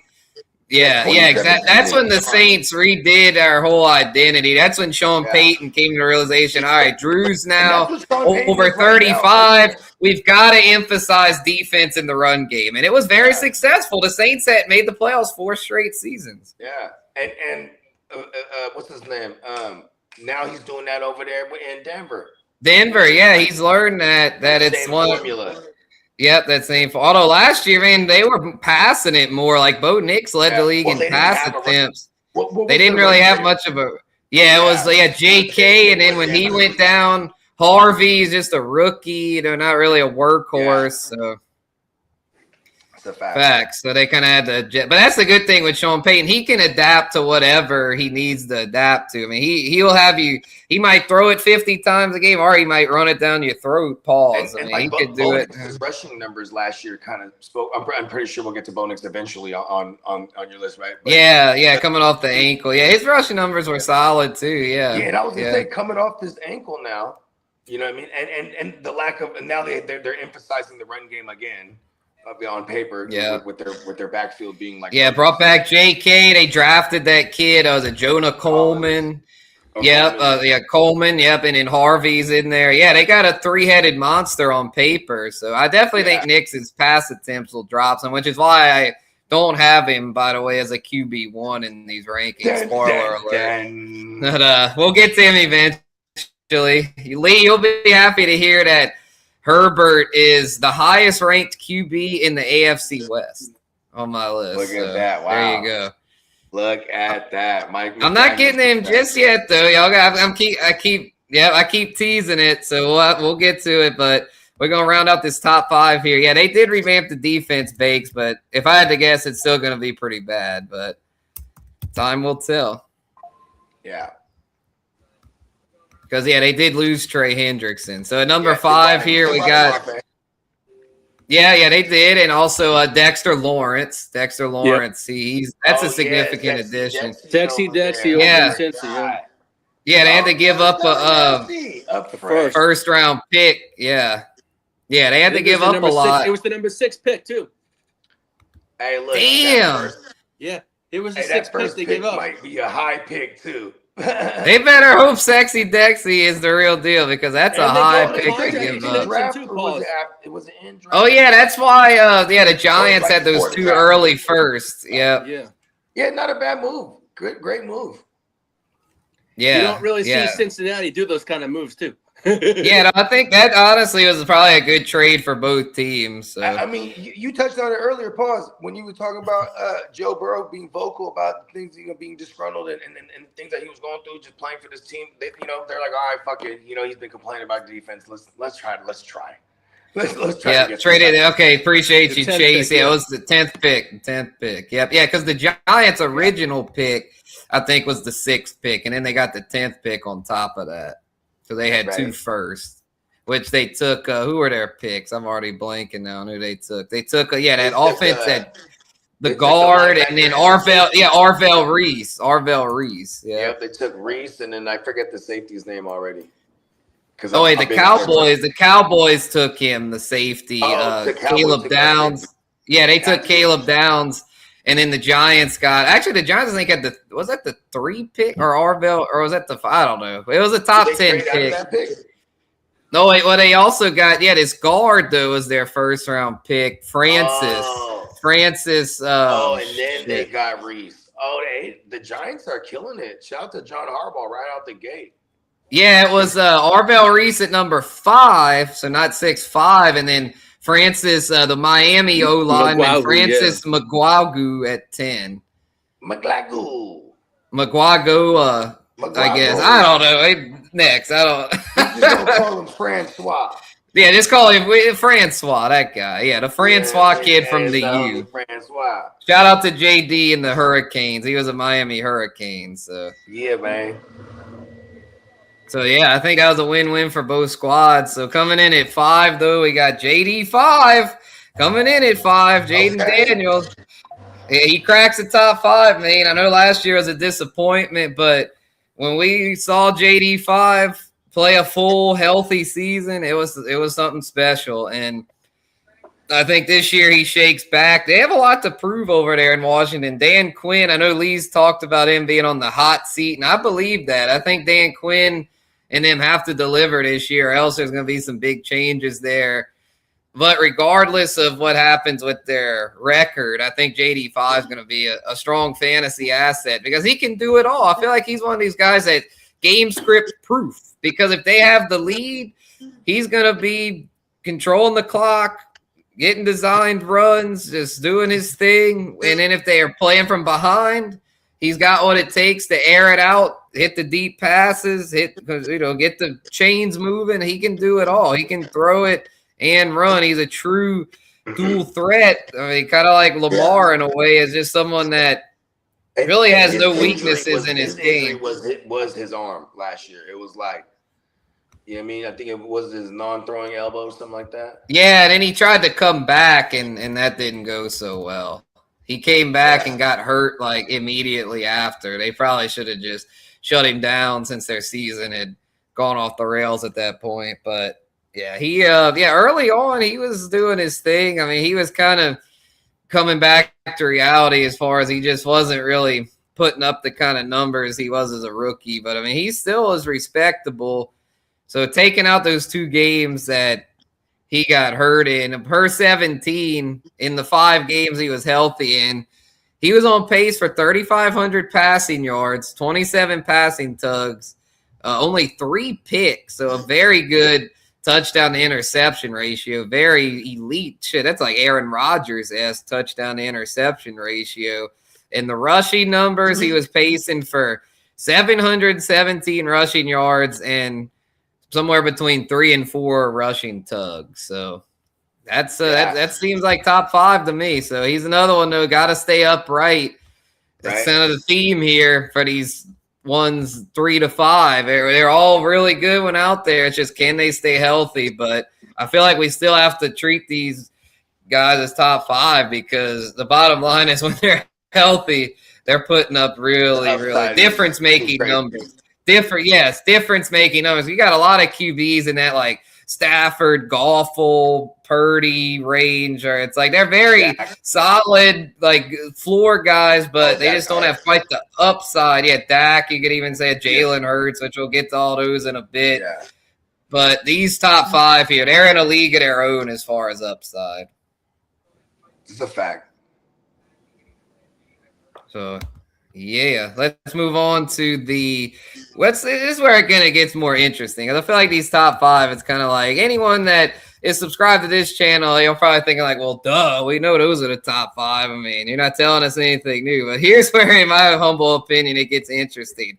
The 6th spot, because the consensus rankings for QB6 are all over the place. Like, there's so many different scenarios here where you could go, but I'm going with the safe option here, and I'm going with Dak here at the 6. I'm buying the hype about Dak being a 5,000-yard passer this year. G-Pick is in a contract year. CD Lamb's looking to bounce back. If they both are healthy, they could both push for 1,500 plus receiving yards, and boom, that's 3,000 yards right there. So guys like Fergie's son and the other secondary weapons, they don't even have to do much, and Dak will be at 5,000. So, and also, if Dak doesn't run much, which ever since he broke his ankle, he hadn't really been much of a rushing threat. It's one of those deals where he's got such a safe passing floor and to go with the high ceiling, to where I'm confident enough to have him ranked here as QB6. Even the running backs are using the passing game over there. Shout out to Javonte. Yep. No, Derek's happy to hear that. Yeah, your Cowboys are looking good, Derek. I gotta say, this is one that everyone that this is our year talk always gets made fun of, but this is a year to where I'm not laughing at the Cowboys this year. I think the Cowboys could be dangerous. Yeah, if they stay healthy. Yeah, Dak is definitely. We were talking about it. That's the caveat for a lot of these teams. You gain line, folks. You know we've got Dak well ahead of Patrick Mahomes in these drafts. Say that about fill in the blank team, a team that just been getting their ass whooped by injuries. You know what I mean? Shit.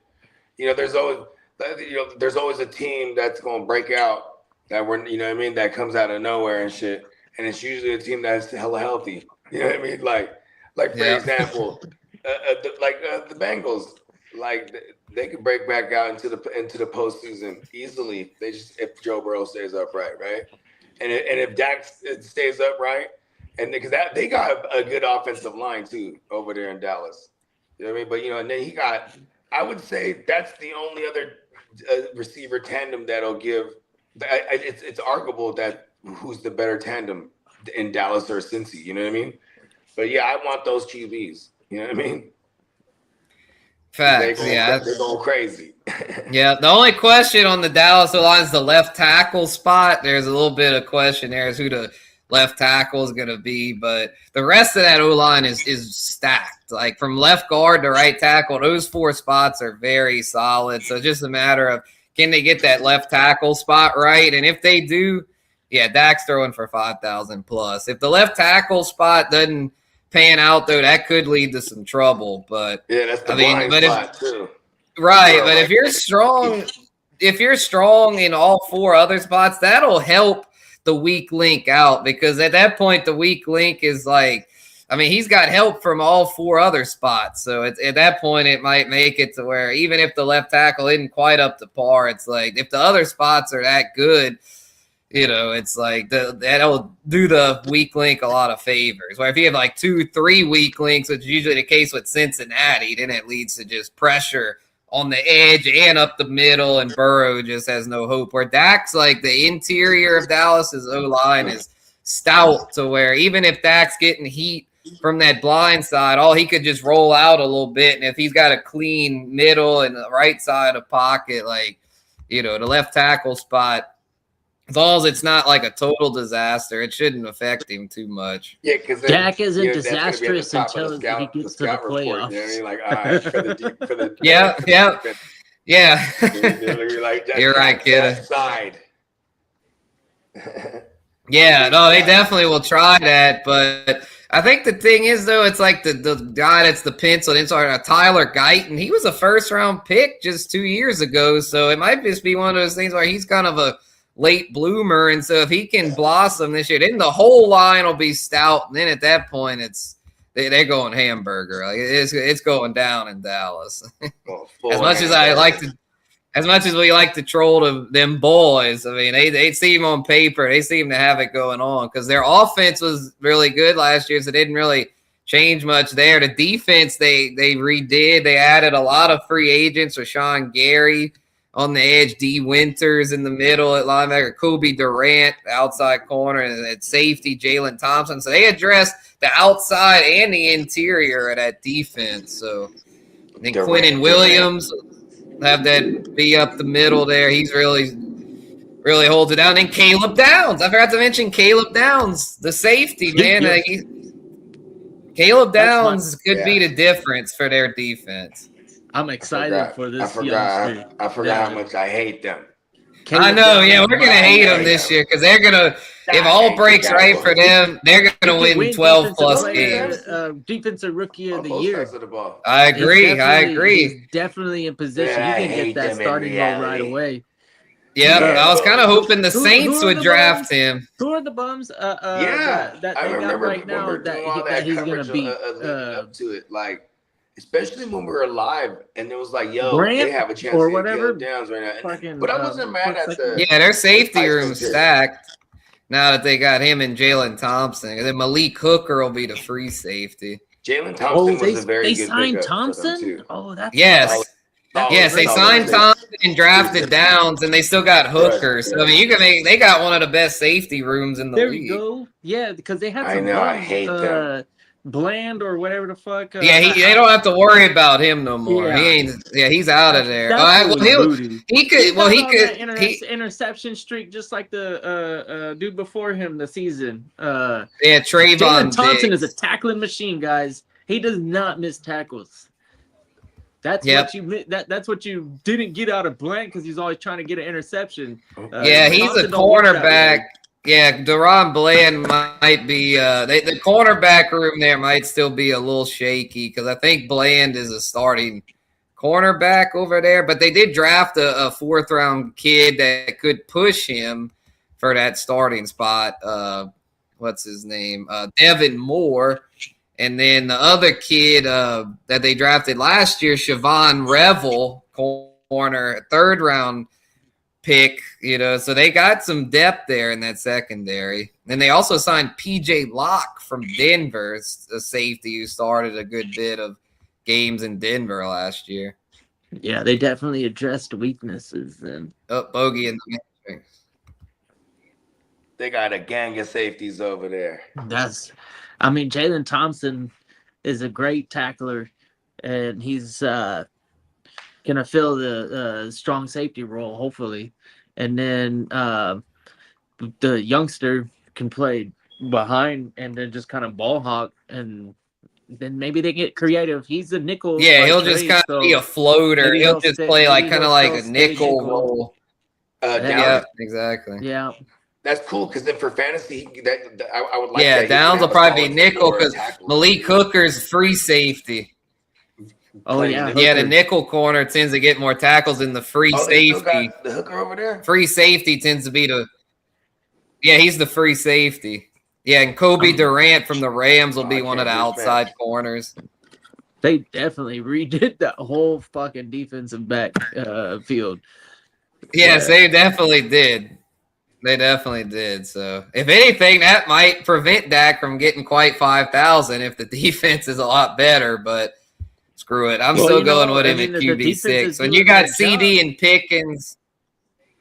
Yeah. CD and Pickens is if you got CD and Pickens. I wanna see the Cowboys be the first team to pull the trigger and say that NFL teams can indeed afford 2 true WR1s, that they could pay 2 receivers with these increases in maybe every year. The Bengals have done it. Yeah, the Bengals have shown it, but the issue with them though is what's I think he deserves it. That's it. That's right. T. Higgins just got paid, right? for a pretty strong salary as far as I think he's. Yeah, he got a nice little extension. He had like 30 something. Yeah, he's making his average annual salary is just under 30 mil. Oh, okay. So no, yeah, 28, basically 29 million. So Spencer, no, I think Pickens is gonna make more than 38, and he could push 40. And that's where I think some of the NFL organizations are. Yeah, he'll make more than Higgins. They're gonna open up the payroll. Yeah, so I don't know if they'll be able to afford him then. Because when you got the ability to win a one-on-one on the outside, regardless of what the defense throws at you, as long as your quarterback's able to spot the weakness and attack the defense properly, that like Dak is pretty. He's pretty good at that, and he's showed it that whenever he has a true number one receiver, that guy is going to eat. And last year we didn't get too much of it, but the numbers were thrown out there by Peacock, and they were pretty impressive. Or JD, my bad. One of the two. They were giving us the numbers on if CD and Pickens had played together for a full season, Pickens would have finished at 10, wide receiver 10, and then CD would have been wide receiver 5. Oh, yeah, that's right. And that's probably around where they'll finish this year. Yeah, that's a good analysis. That's if they play together, if you extrapolate the stats that they had produced already. This is just the averages. Yeah. Yes, this is from extrapolation. That makes a lot of sense. From extrapolation, right? That's the word we're looking for. Yeah, here we go. I'm like, that just screams, goddamn, Dak is crazy. He's going to have you're probably going to have to pay the most for Dak you ever paid. Yeah, for real. Because he's coming off of a healthy year. Because, for the most part, this is what he does. When he has a full healthy year, then he gets drafted high. Then every time he has the injured year, everyone fucking hates him. And we get him for cheap. You know what I mean? Yeah, but I don't think people are ignorant to what his weapons are and how the offense is gonna, be basically putting points on the board. I love Dak. Yeah. In fantasy, in reality, I hate him. Yeah. I mean, I just think it's just it's such you know what you're getting with Dak. So I feel like you got to put respect on his name there. So I got him at 6. Number 7. Peacock's not going to like this one, but I got to give him his due. I mean, he showed a lot down the stretch last year, and I'm buying the hype. T-Law, baby. The bald wonder. Trevor Lawrence, the bald wonder. Yep, Trevor Lawrence, man. Best hairpiece in the NFL. Never Lawrence. He balled out, though, exactly. And he's got weaponry, man. That's what I'm really liking about this Trevor Lawrence for fantasy situation, that he's got 3 very strong receivers in Parker Washington, who is one of my favorite breakout candidates in the middle rounds. And you got BTJ still over there. They don't seem to be intent on trading him, even though I think that might not be the worst idea. But they said T-Law's – yeah, right. He's been working on his deep ball accuracy this offseason. And if he could get a little better in that regard, that should help BTJ shake back. And then Jacoby, my baloney, has a first name Myers is still over there. They actually – extended him out, so he's a very strong slot presence. And then Britton Strange at tight end. You got plenty of weapons over there. Travis Hunter will even mix in there at times, assuming he's healthy. So there's no lack of weapons there. But the thing I think, the reason why I like T-Law to be similar to last year, if not even better, is because Liam Cohen. Man, Liam Cohen is one of the best offensive minds in the NFL. He saw what he did with Baker, and he was doing it with T-Law last year. I think wherever he goes, the QB is destined to put up big numbers. He was part of the staff with Stafford and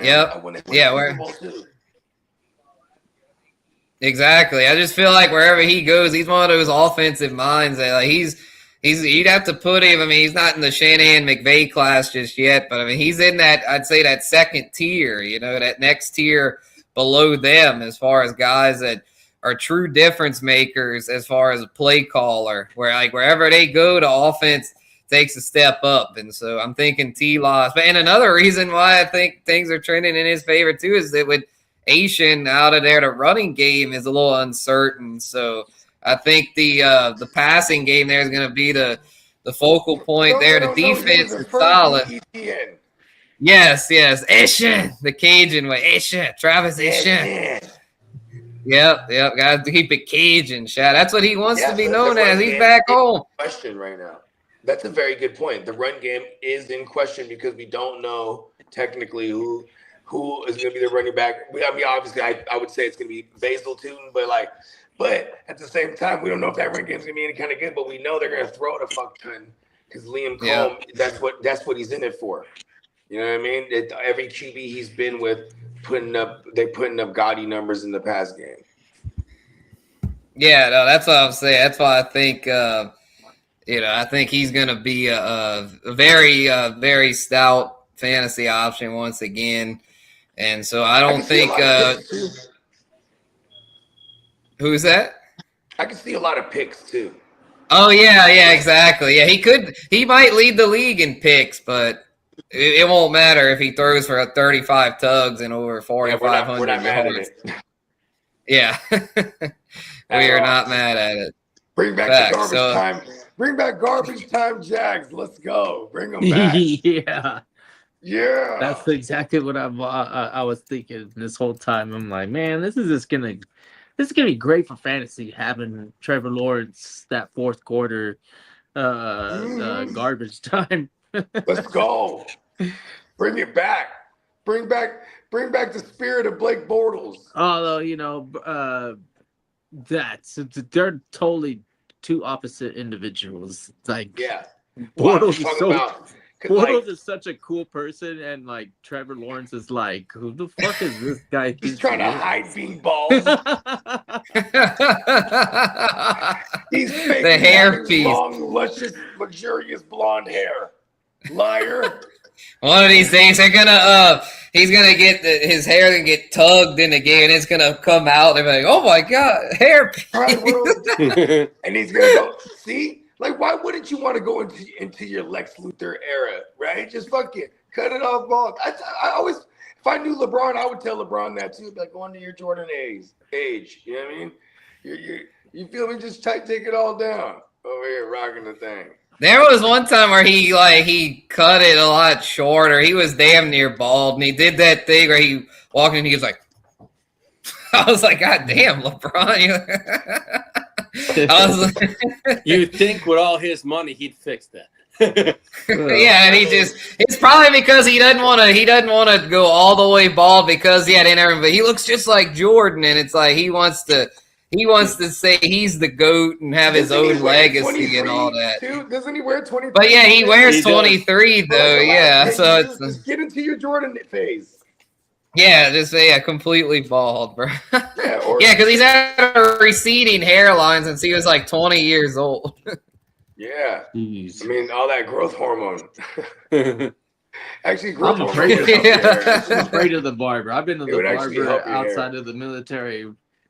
And as an adult, I've been to the barber probably like less than 2 handful of times in my entire life. Word. Yeah, ever since I got out of the military, I was like, nah, I ain't going back over there. Fuck all that. Fuck all that. Oh yeah, because they were making you cut your hair, right? You have to wear it short. Yeah. Yep. Oh yeah. Yeah, you have to have they have they call them regs, and then like, so if you're out of regulation, then you can get like reprimanded and stupid shit. They could tell you to go like fucking power wash the sidewalk. I used to reprimand people that used to bring regs around me. I mean, yeah. Great.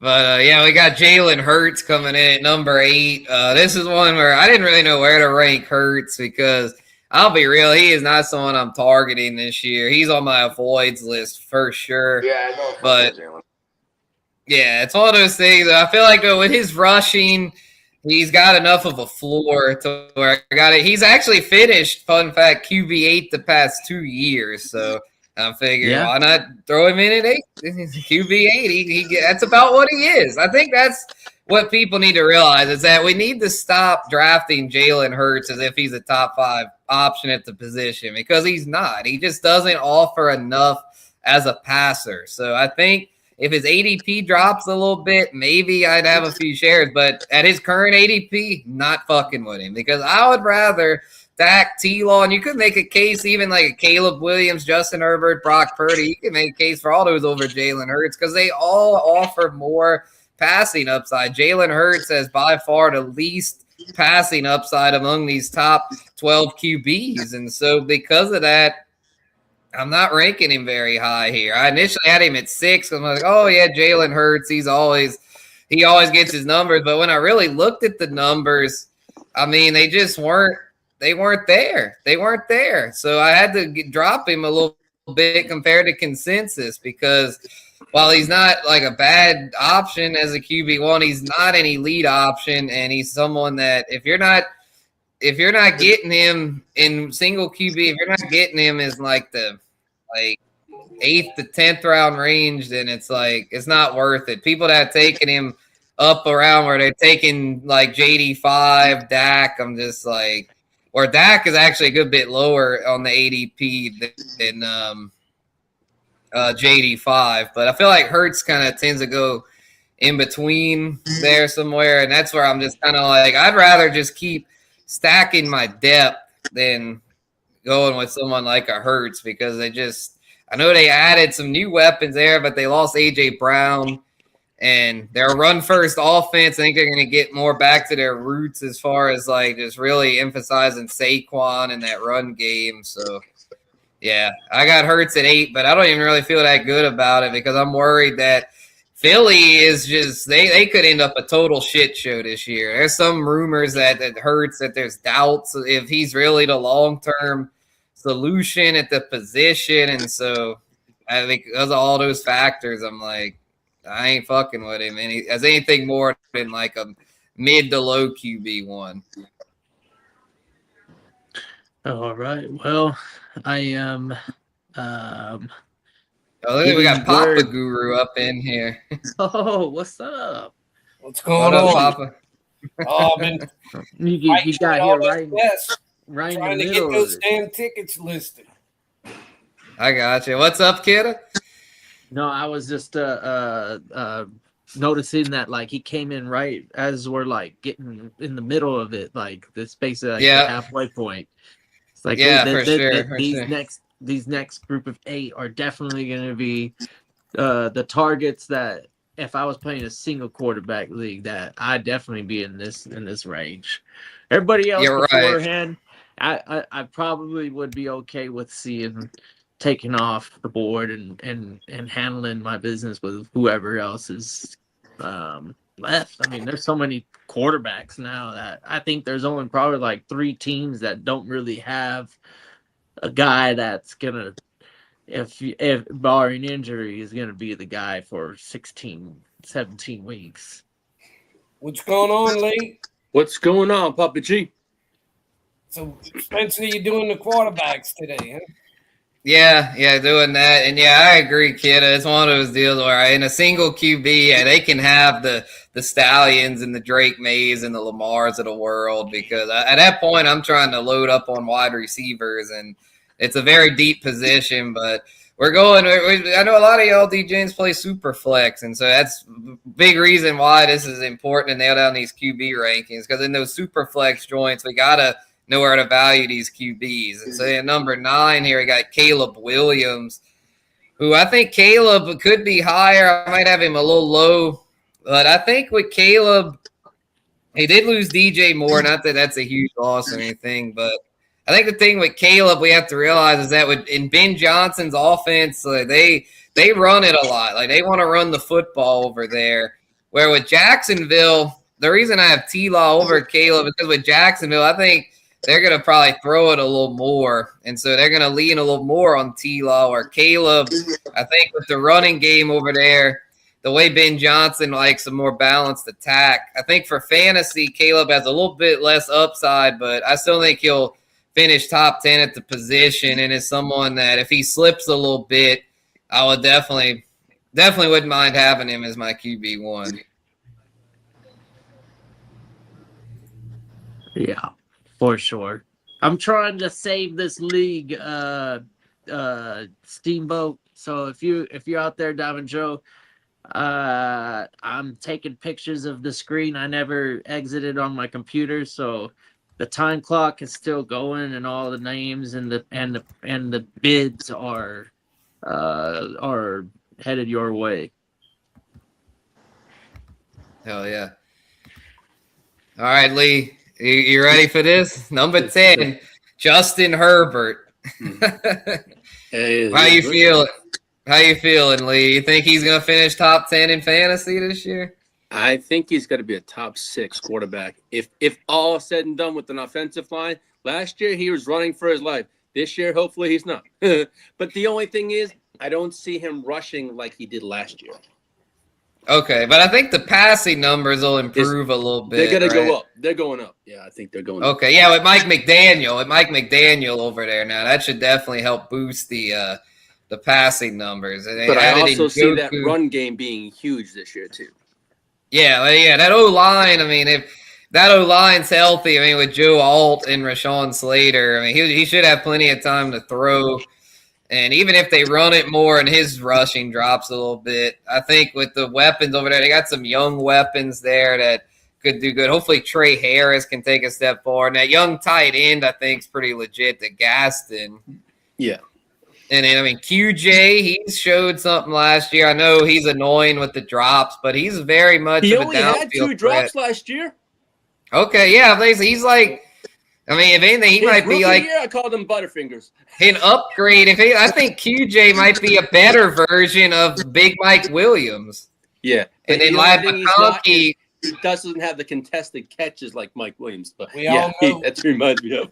We know And then Live McConkey's a new Keenan Allen, but drops can be kind of disputed as far as how they track them. You know, I don't trust those drop stats a lot of times. You know, one guy, they say the guy dropped it, and the other guy says, well, it really wasn't that easy of a catch. We're not counting it as a drop, even though you look at it and you felt like he should have caught it. So the drop stats, to me, is sometimes a little deceptive. But looking at the rankings, Spencer, I see the one that I'm a little bit would kind of ask you about is having Drake May second. I mean, who are his weapons? Does he AJ Brown and Romeo Dobbs, they added weapons for him. I forgot about AJ Brown. Yeah, he got AJ Brown back, but I didn't think his. What's up, Pops? I didn't realize the cat was down here. Hey, Tina. Shout out to Cat, man. Which Romeo Dobbs? What did he do last year? At the house here. Romeo. I didn't realize she was down there. I feel bad. Let me let the cat out. I'll be right back, y'all. He was with Green Bay still last year. Yeah, and Romeo He wasn't that good last year. Hey, Papa Yeah. Guru, you want to know what he did last year, right? Yeah. He had let's see. He had 85 targets, 55 receptions for 724 yards. Yeah, I mean that's He okay. had 6 touchdowns. It's nothing special. I mean, I'm still a little bit leery about rating Drake May as the number 2 fantasy. But that's where we all, if you don't like him, then you hope somebody else picks him, and you ain't got to worry about him. Let somebody else take him. Mm-hmm. But what you think of Drake May, Bogey? I think he's in the Matrix. Oh yeah, I see. Yeah, He's frozen. still in the Matrix. Damn. Man, his thing is always freezing up, huh? Seems Yeah, every the time- Matrix has been getting the best of him today. I switched computers today, and thankfully it's been going good. My other computer, the past few times I've hopped on, has been giving me a lot of trouble, or a lot of times I'd have to switch to my phone midway through. But I'm on my work computer today, and this baby's been holding it down. So Mine I'm is glad almost- about that. Since I've always used a computer now, I've almost never had an issue with that. You're on that new computer now, right? Yeah, You're not still on that old one. Okay. Oh no, that thing. No, that's Okay, I figured you switched over by now. I had forgotten because for a while you were using that old Dell, and I was like, "Are you ever gonna get rid of that that?" in 3 years. That's 3 years, more than 3 years ago. But what I used to do is I'd go on through my phone. Oh, And okay. then Lee My sent fault. Lee sent me the links to my regular computer email, so I just do everything through the computer, and it just works so much better. Oh, we got two bogeys. We got regular bogey and bogey in the Matrix. Let me remove bogey in the Matrix. I bogey from the future to warn you guys in the past. All right, future bogey. What's the word?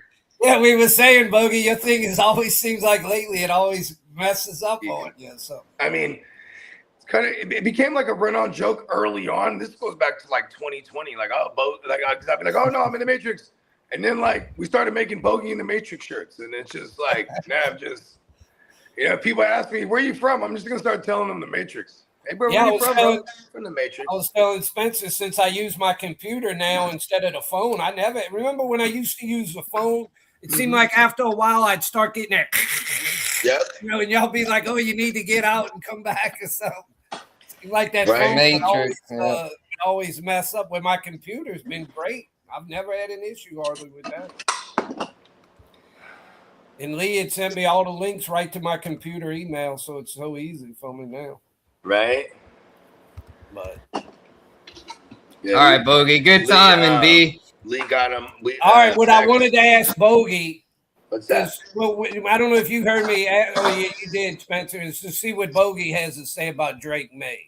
He was cool with him too. We already discussed that. Because that's the one that I kind of question a little bit. The rest of them seem pretty, pretty good. But that one, we broke down the numbers. I mean, last year Drake with the Drake May thing because he had a great rating. The way I evaluate quarterback play, he was right up there. But as far as fantasy is where I question him more than his actual quarterback play, because they don't always go hand in hand. Well, I know, but for fantasy, he had the volume and the efficiency and the rushing. He had it all for fantasy. With Josh McDaniels, and then now you add two notable upgrades at receiver. Isn't their rushing game supposed to be pretty good? They got Stevenson and who's the other guy that Papa Joe might be in the When you're in a Josh McDaniels offense, you're gonna throw at running backs even on early downs too. So or maybe I'm in the Matrix. everything's an extension of Drake May. And then not to mention, they throw to both backs a decent amount. I think we're going to see his legs become more of a luxury than not this year. Like you're not in the Matrix, Spencer. You don't hear me? I can hear you. I can't hear Spencer now. Yeah, we're good. We're good. I've always felt that in comparison. Hey, all right, testing. Sir. I hear a lot of Drake May and Josh Allen, especially his rookie, like in the draft. And, there goes Bogey again. I think he's more comparable to Herbert when Herbert is at his best, and May is probably a more refined Herbert in his later career. Like May has got the potential to be pretty special, I think, especially if the Patriots can provide continuous runs in the playoffs where he can have an opportunity for a Super Bowl or two. We might be talking about this kid. Yeah. Where'd you have that? Yeah, facts. I hate to ask you this because it's kind of changing the subject. That running back, that rookie for New England from last year. Henderson. You have him. Yeah, I had him at I think 20th among the running backs. So, and then Stevenson. Yeah, Stevenson's still involved. So I had Stevenson, I think, around 30. Yeah, I think that's a nice 1-2 punch, and they both catch a decent bit to where I think that, if anything, helps Drake May that they're both receiving threats. So I don't really fantasy, that RB20 is sneaky good because of the cluster that you get at that position. Because that's when a lot of the that's where there's kind of a tier break at the position, and so if I miss out on the Ken Walkers of the world, then I'm like, fuck it, just give me a Travion Henderson. I'm cool you'll with still that get as my RB2. the way that they cluster up at the end of the season, the running back numbers. I'm plenty comfortable with searching for the RB2s in the drafts. It's no big thing for me. Right. Yeah. Lee, all right, Bogey. Perfect timing, Bogey. We got. All right, go ahead. Lee, you might be a little biased, but weren't you even talking about Herbert as a possible MVP candidate? Yeah, I was, but you know what? Yeah, Lee had said top 6 every year. Everyone's entitled to their own opinions. Everyone has their own rankings. Oh, no, I know. But I don't think. Lee. All right, Ears. Well, let's go down the list. What makes you think that that Herbert is going to finish above Dak, T-Law, Hurts, and Caleb? I'm not, because he doesn't have the wide receivers that Dak Prescott has. Well, I thought you had him When at you come to QB6. yard-wise, if you're looking at yard-wise, right, I'm going to say Dak over Herbert any day because of what Dak has in Pickens, and he also has in CD. But hold on. Why aren't you defending So you're cool with him at as QB10 then? I thought you had said you had him at QB6. If I was going to do a personal rank, I would have Herbert about 7 or 8. That's where I'd have him. But I'm fine. All right, so what makes him – all right, Jalen Hurts. Why would you rather Herbert over Jalen Hurts? Because I almost ranked Herbert over Jalen Hurts. It was a close call for me. Yeah, I think I might too. So what's your case for Herbert over Jalen? You might be able to convince me to make a switcheroo. I'm going to throw in for this year, I'm going to say because of Mike McDaniels. That's prison one. Mm-hmm. And I'm going to say the weapons he has, and I think Trey Harris produces. Now, also he has what's it? Hurts has what? He has technically Devontae Smith, and he has Mekhi Lemon now. And then he Dallas has Goddard. And Dallas He still has Dallas Goddard. Okay. So, and you got Herbert's got McConkey, Quentin Johnson, Trey Harris, also Gaston, and you got Njoku. and Njoku. So to me, it's almost even, but I just threw in the Mike McDaniel happening effect for a year. That's the only reason why. Other than that, I'm fine with your ranking. Okay, cool. Yeah, Hurts has a new play caller too, which I think could help. Sean Mannion, Herbert, Herbert's gonna transition fairly well because he comes from Oregon and they did all that goofy shit that McDaniels does. McDaniel's definitely one of those play callers that helps boost the stock of anyone in his offense for fantasy. So yeah, I could definitely see Herbert making that jump.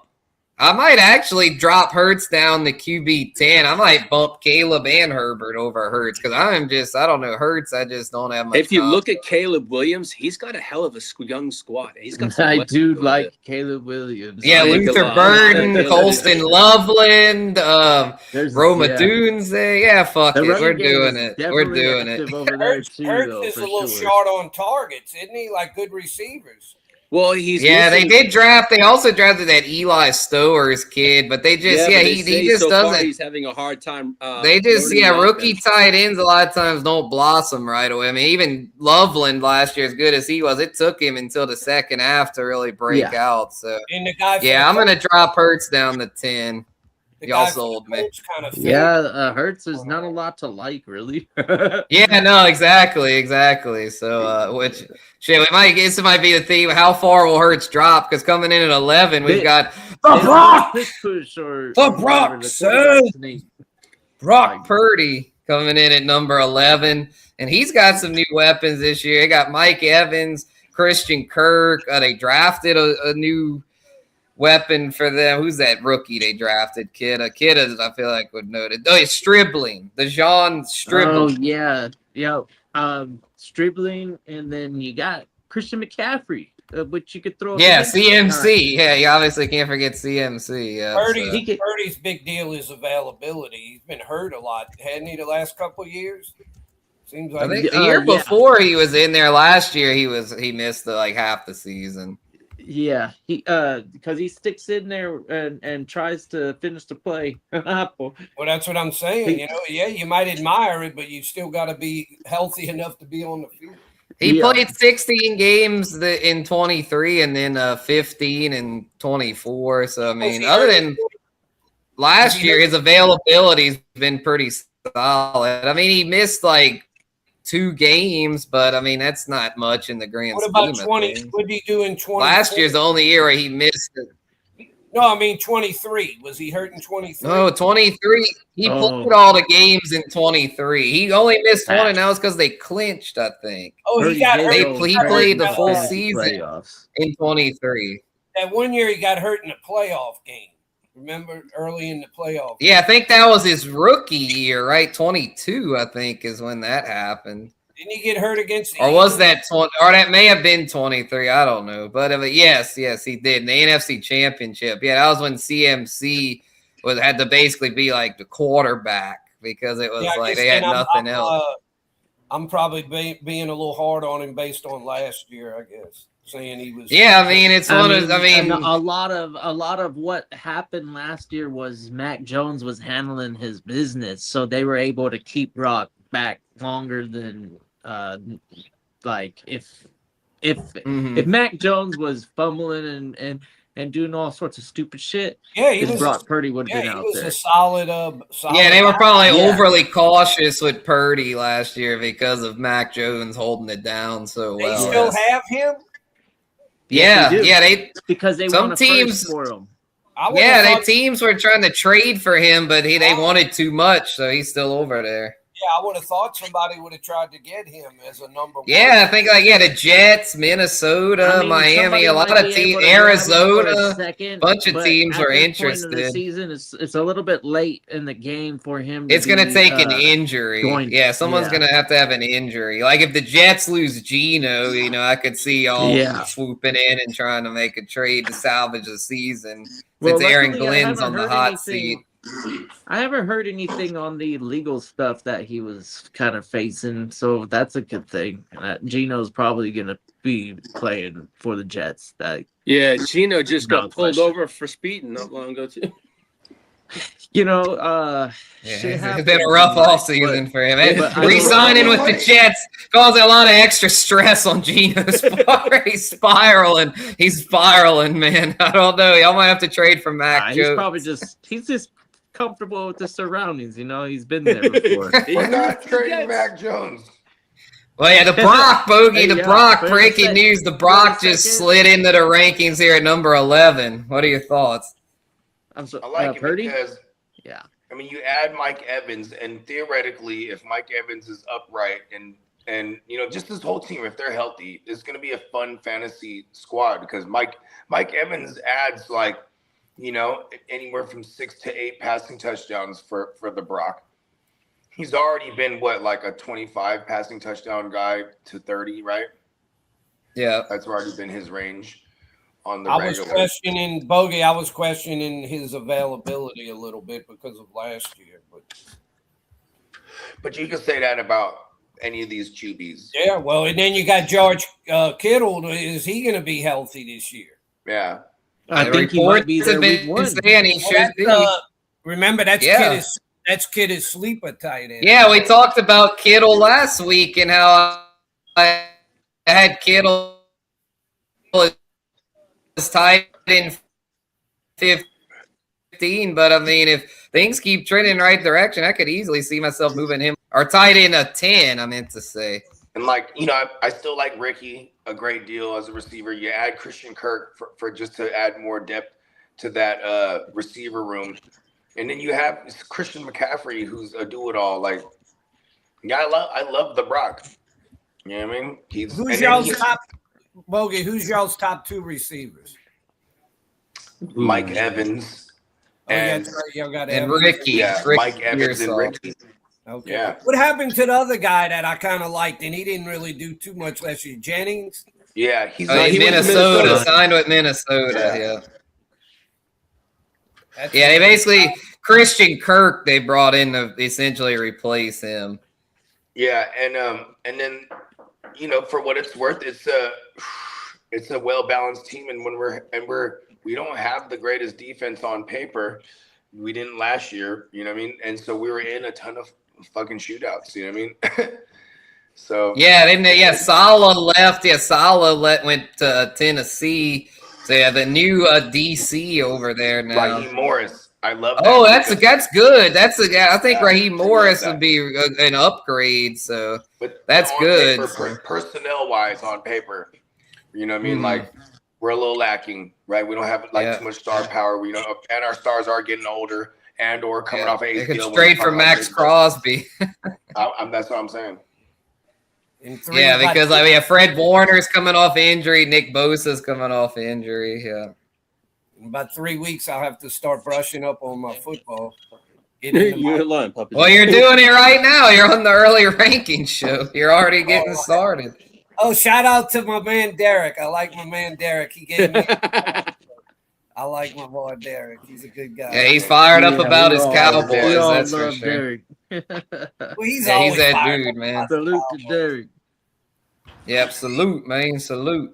Yes, indeed. So here we go, y'all. QB 12. This one was a tough one for me because it's hard for me to want to rank someone that's barely played over an OG, but I ended up going with the young guy here. And he's just, I mean, it's hard for me to, he's just kind of unlikable. He just seems like kind of a douche. But, I mean, for fantasy, it's like, I think he's going to put up some serious numbers, and that's Jackson Dart. Got Jackson Dart coming in at number 12. I know Malik Neighbors, there's some questions about his week 1 availability, but thing with Jackson Dart, he can also do it as a runner.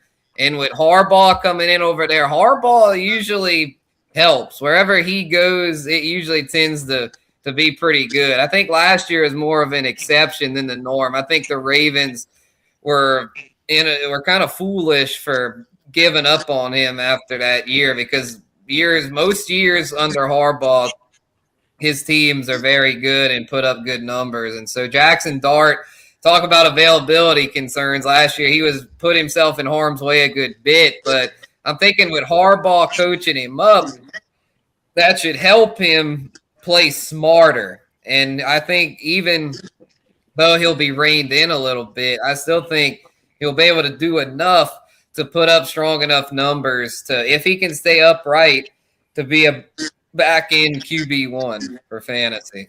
It'd be interesting to see if Jackson Dart can change that shit with his way he goes down. If he can I think he'll be fine. If not, That's dangerous. that's a scary That's thing. just what I was going to say, Lee, and I don't know that he's going to be able to change that. I'm being honest. I don't think he's going to. That's just the way he plays. He plays with a mentality. It's like no fear. But we Does he- saw his availability last year when he did that, and it was not there for us. Yeah, fantasy you- players. I know, but yeah, I The get neat all thing that. is But he's still young, and all it takes is a little experience, and that can Maybe slow yeah, you coach down he he's has got to- an experience. Yeah, I'm about to say the experienced coach. The experienced coach, I think, Yeah. will help rein him Hey, in. Having an experienced coach like Harbaugh, I think, will do wonders for that kid. Assuming he's coachable. If he's not coachable, if he's more worried about jumping off yachts than he is about learning the new mindset of football, then he probably won't do well. But the hope is that by the time training camp gets going, he'll be fully locked in. I think Because the so far this Giants- offseason, there's been some red flags for sure. If they're going to stay competitive, it's because of that defense that they've got. You can run. That but formula is stop Mhm. anybody from scoring and actually maybe score on defense with the pass rush and then guys that can maybe recover a fumble or take it to the house after that. I could totally see that actually being the game plan. They're like, hey, we're gonna beat him on defense. We're gonna score a touchdown today, defense. Okay. It's gonna be Because I mean, if Dart throws a bunch of pick sixes, they're gonna need the defense to step and I up, feel and they that got that's a lot of new exactly additions.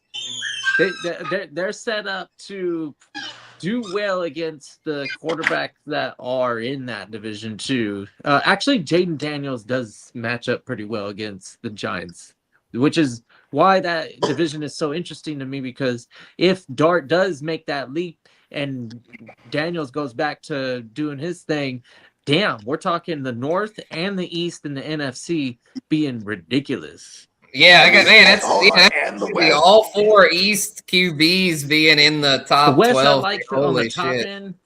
You guys, the Cardinals, they don't exist in my NFL. Well, but still though, there's 3 out of those 4. Yeah, for sure. There- NFC is crazy. There's a way that Dart I'm can not run, trying but to, he's got to like, learn to jinx my run Niners, smart. but I just, we're still one of those teams that just pulls things together. Yeah, you still have Christian McCaffrey, so Yeah. that means a lot. And then we got Mike Evans. Look at it. Hey, you might be able to get some touchdowns, just like little corner route touchdowns. Bogey Evans might be over the hill. He's on the downslide. Well, he has the body control though. Like he's I think he's consistently and currently in that top group of body control receivers. Yeah. And the size that he possesses, it beats a lot of defensive backs. Just Evans is at that point where receivers usually start declining. He doesn't need to run more than a 4.7, so 4.8. is he not the same? How much older is he than Devontae Adams right now? Well, Devontae Adams, months, I think. Devontae Adams is more right? now just like a goal line receiver. He just catches all these little short touchdowns.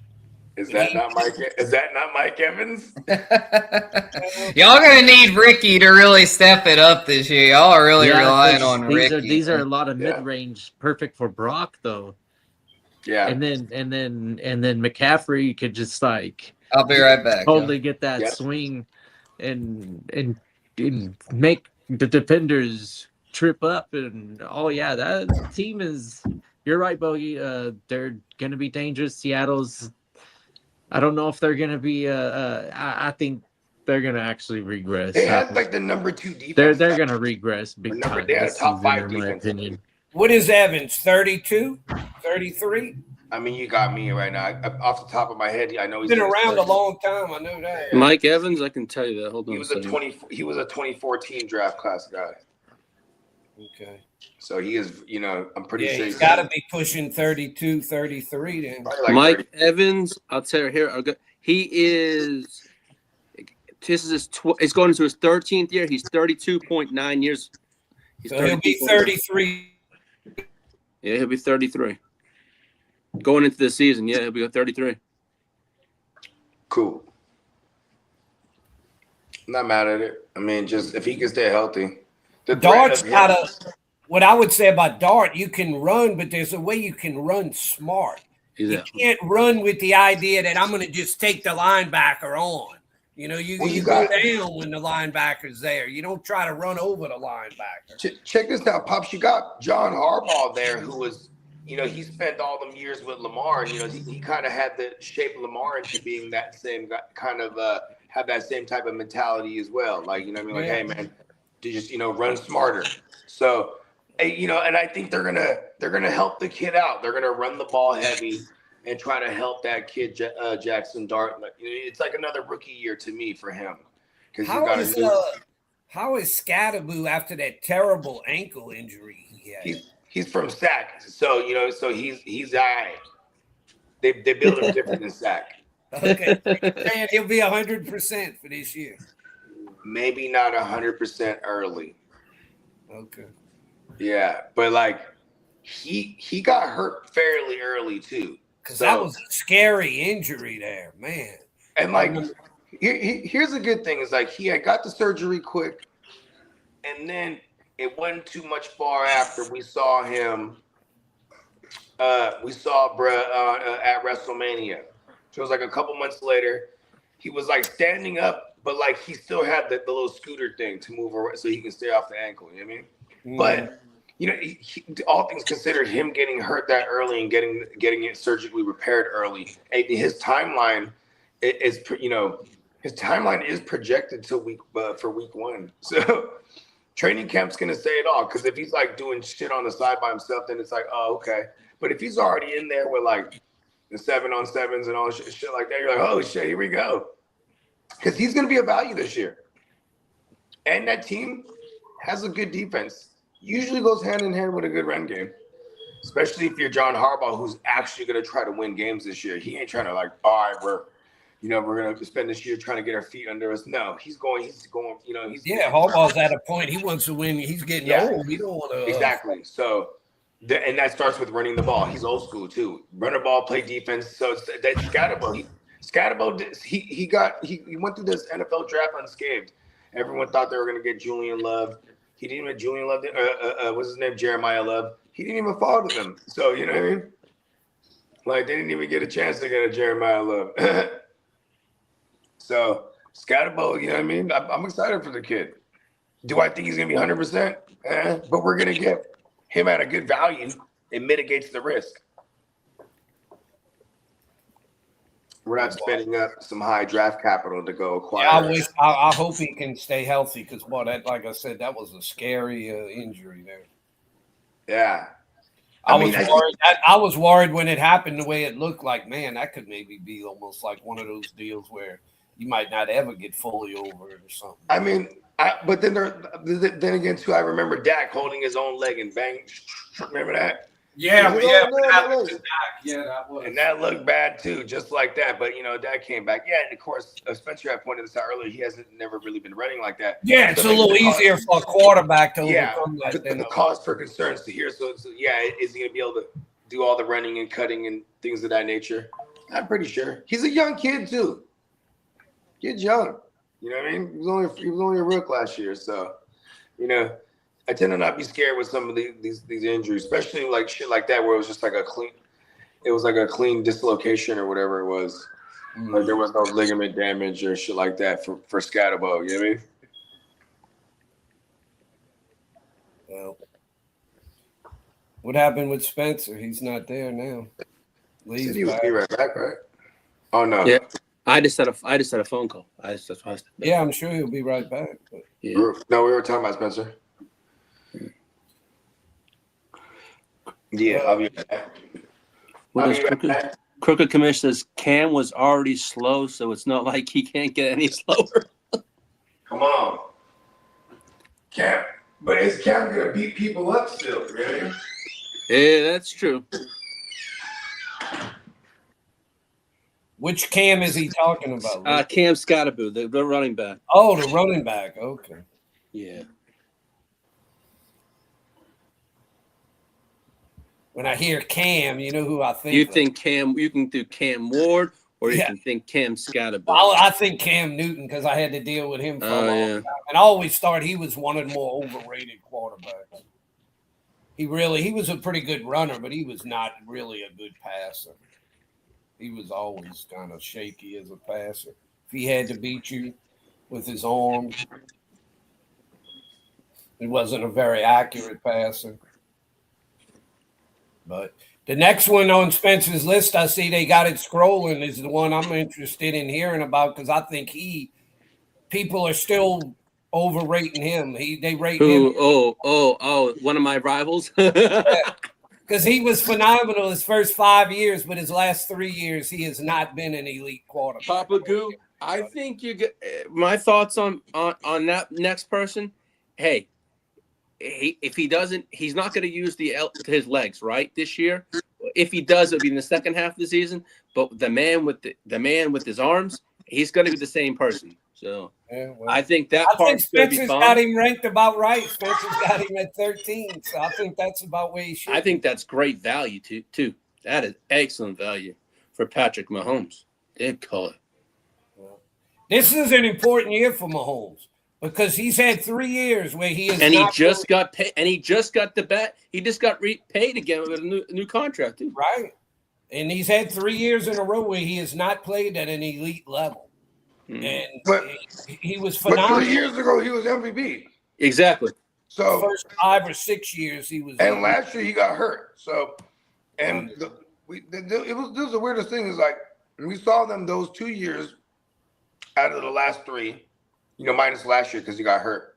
The 2 years prior to that, they were definitely like playing really good defense. It was weird. Like all of a sudden, their defense carried them. Their defense carried. Yeah, and they're playing this reigning MVP. They had the reigning MVP, and then they lost Kelsey early that year on his reigning MVP year, and they were just like a dink and dunk offense. Now and all the common denominator with all those years too, Eric Bieniemy was gone, so now he's back as their OC. I like that a lot because you know who was there? Matt fucking Nagy. You know where Matt Nagy's at now? Over there with Jackson fucking Dart. You know what I mean?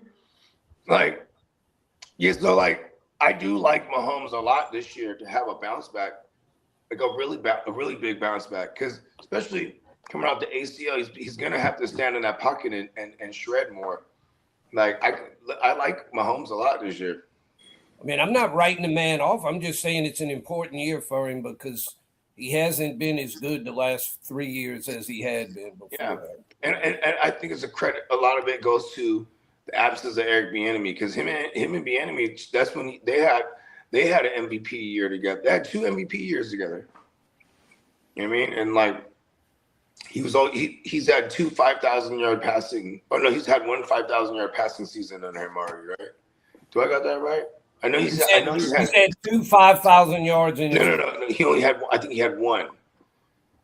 What? Because he had like he had 4,900 at one point or 48, and He had like 5,000. I'm looking at his in 2018. He had 5,097. Oh, so he did have 2 when he threw 50, and then he had 52 in 2022. Yeah, that was his last really. That's what he did twice. He did. That 50 was his twice. last, what I call an elite season. Was 2022. Yeah, hell yeah, that was the MVP season I was talking about. Yeah. Well, that's what I said. His last 3 years, he has been more of a like a say between defensive minded team, running the ball, dink and dunk.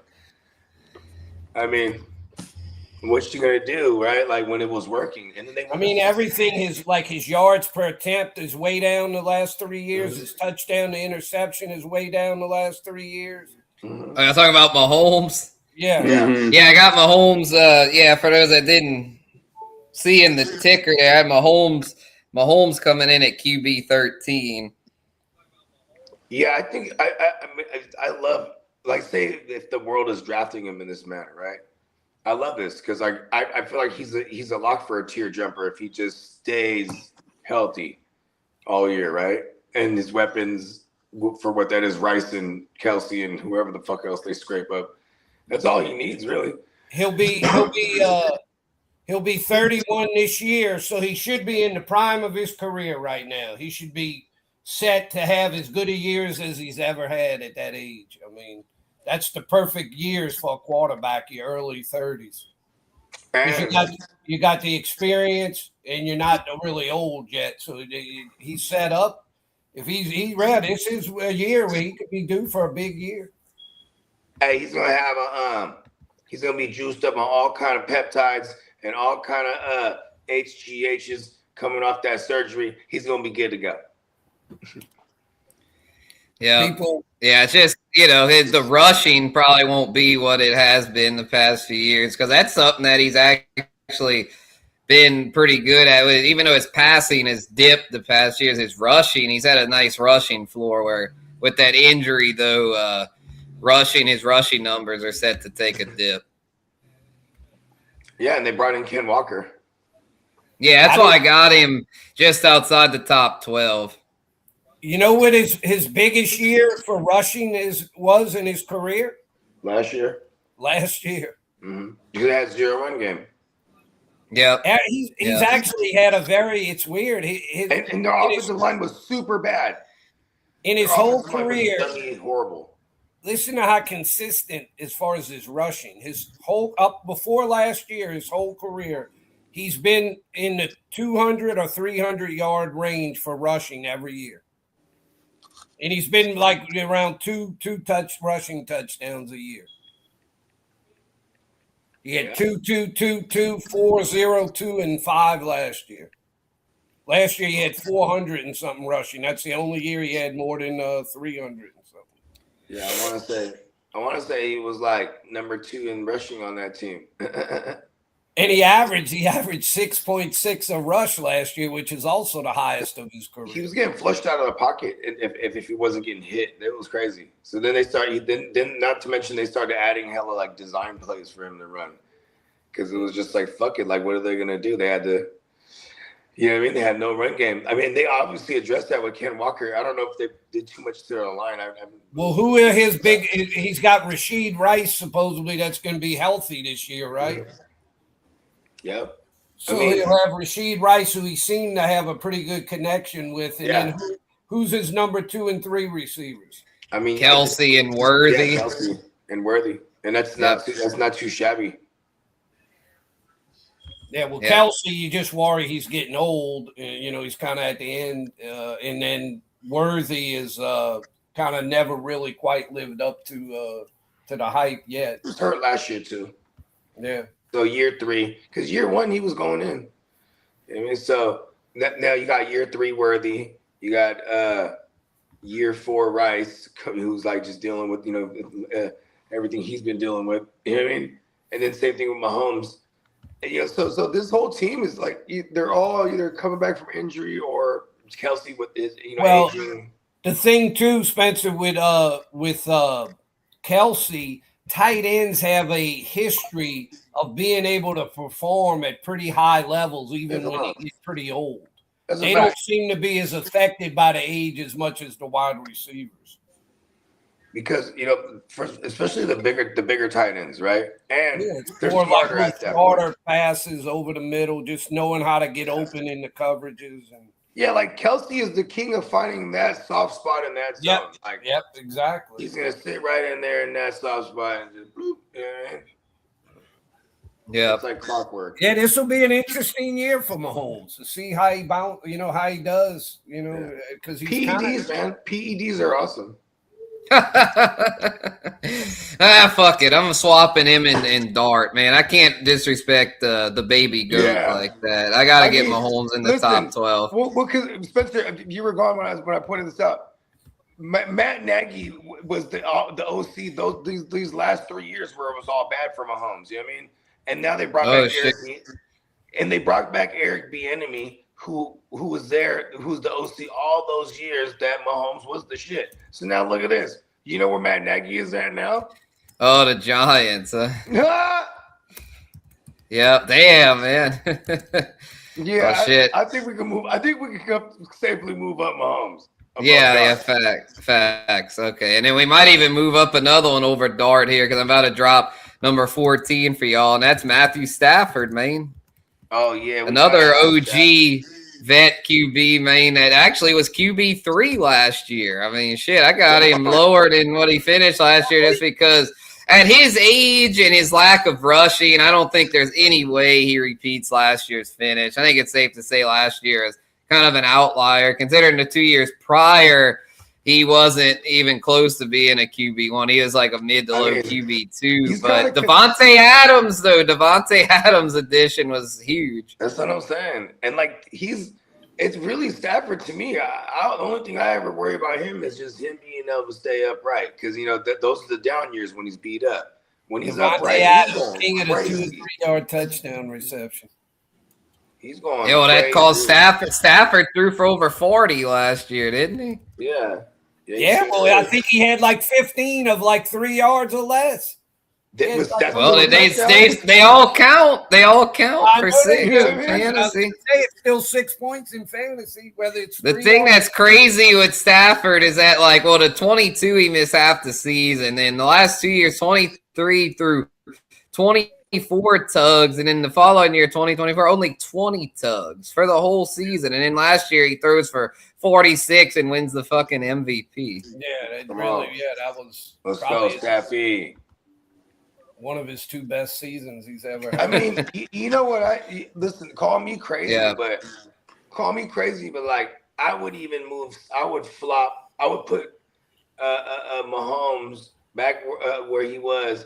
Put Stafford in place of Mahomes, and then keep Dart behind all of them.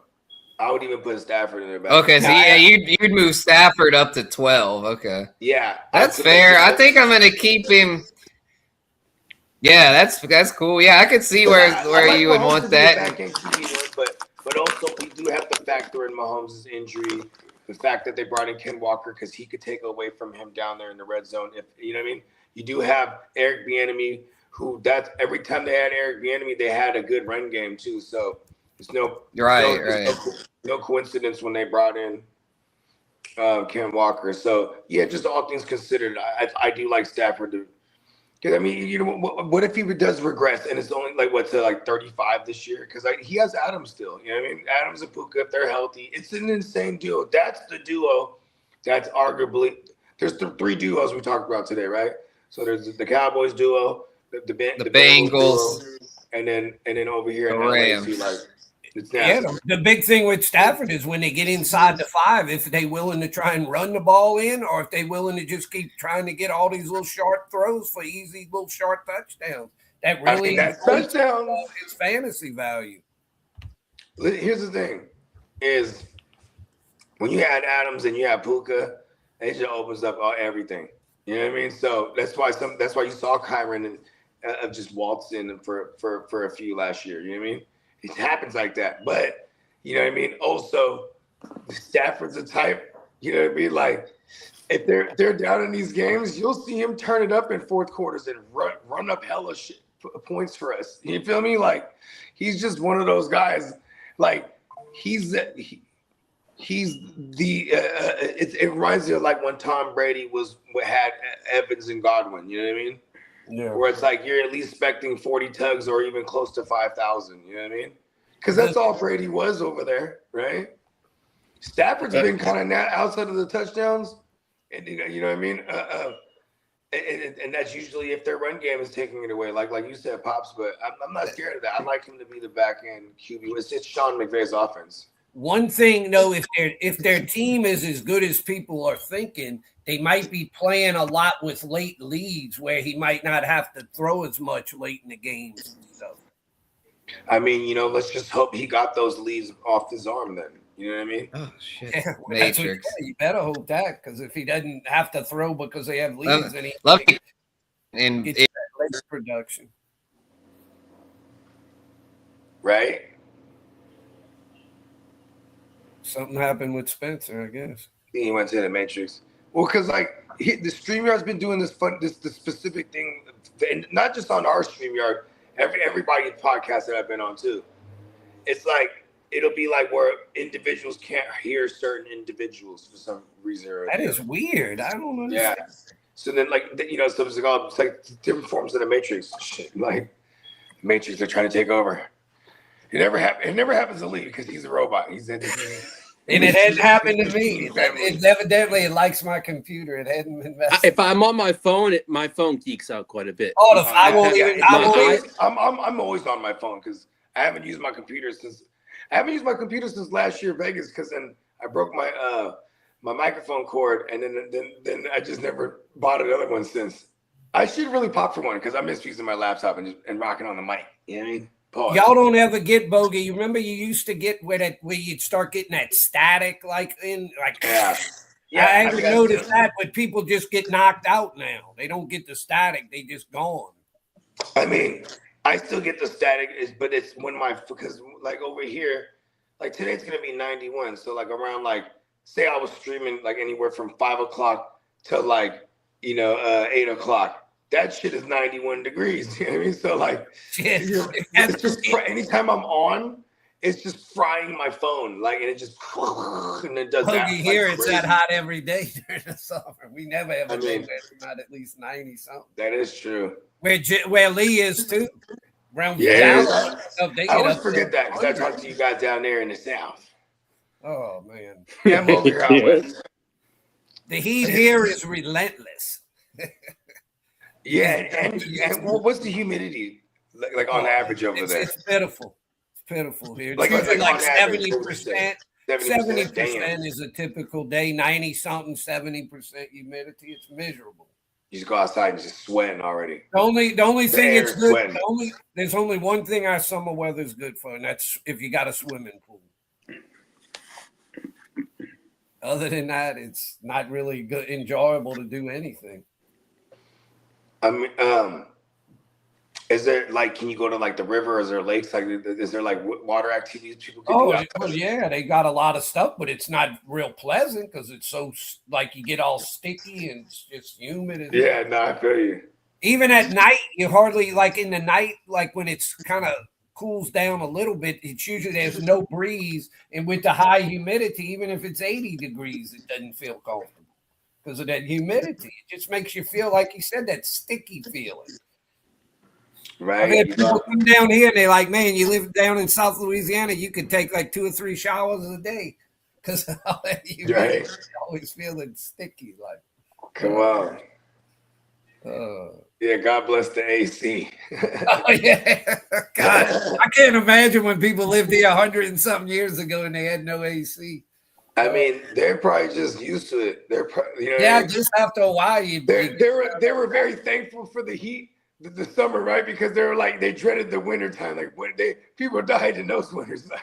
Well, the guy told me though the way they used to build the houses, they had better ventilation, and they'd have these big, I don't know exactly what you called them, but I think some people call them attic fans or something, and it would circulate the air and create a airflow. Interesting. where it didn't make it feel as bad. Where the houses now all built for central AC. Like if you lose your AC here, you better go to somebody else's house because you ain't gonna be in there too long. Yeah, Papa G, here in Texas, right? The roofs here, they're starting to do these like tiling, right? So because of the heat here in Texas, they even came to our house. Oh, you want to change it from the shingles to this paneling? I'm all set there. No way. It's just they're saying it's more energy efficient, supposedly. Yeah, I don't know. But I'm all set. All right, I'm back, yo. Welcome back. Yeah. So, all right. So yeah, we had our top 14 QBs here. We're gonna carry on here. I guess we'll just throw in 15 and 16 together, so we'll do 2 at a time. Pause to move it along a little quicker. So 15, we got Jared Goff, and then at 16, Bo Nix. So we mentioned Bo Nix earlier in the show with Bogey and I talking about Sean Payton, and so we got him coming in at 16. Both of these guys were QB1s last season per just fantasy points. Both finished top 12. Both are very consistent. Don't have quite the upside, in my humble opinion, of the ones above them, but they're both still very good. Goff is very consistent. A new play caller this year, though, that could complicate things a little bit, but still has a ton of weaponry over there in Detroit. So I still see him finishing as a high QB2 at the very least. And then Bo Nix, coming off an ankle injury, could limit his mobility, especially early in the year. But we know Sean Payton's a great play caller, and they added Jalen Waddle, so he's got an added receiver there. So he should once again have a strong passing season, coming off a season in which he led the league in pass attempts.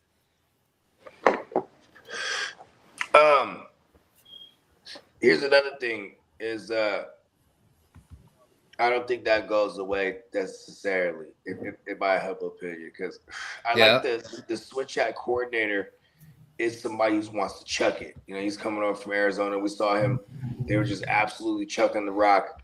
Of course, they're going to throw out the running back too, and they're going to get Gibbs is going to get his. He's going to be Gibbs is the key to everything, honestly, right? Because as long as they can get Gibbs going behind this retooled offensive line.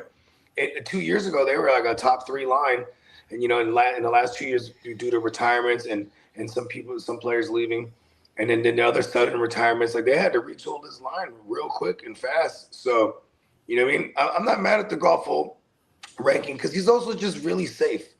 Yeah, you know what I mean? If his tugs go up, he could damn near finish a back end QB1 again like last year. You know what I mean?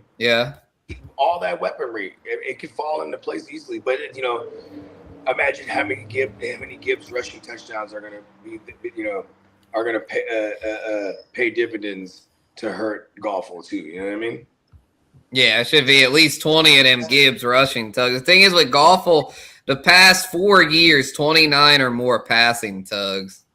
Yeah, and I love that as a floor. Work with. And 4,000 plus yards all 4 years. And has played all 17 every season. Spencer, Gibbs is the number 1 running back?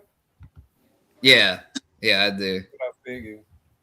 Yeah, I do too. Yeah, because in Bijan 1 too.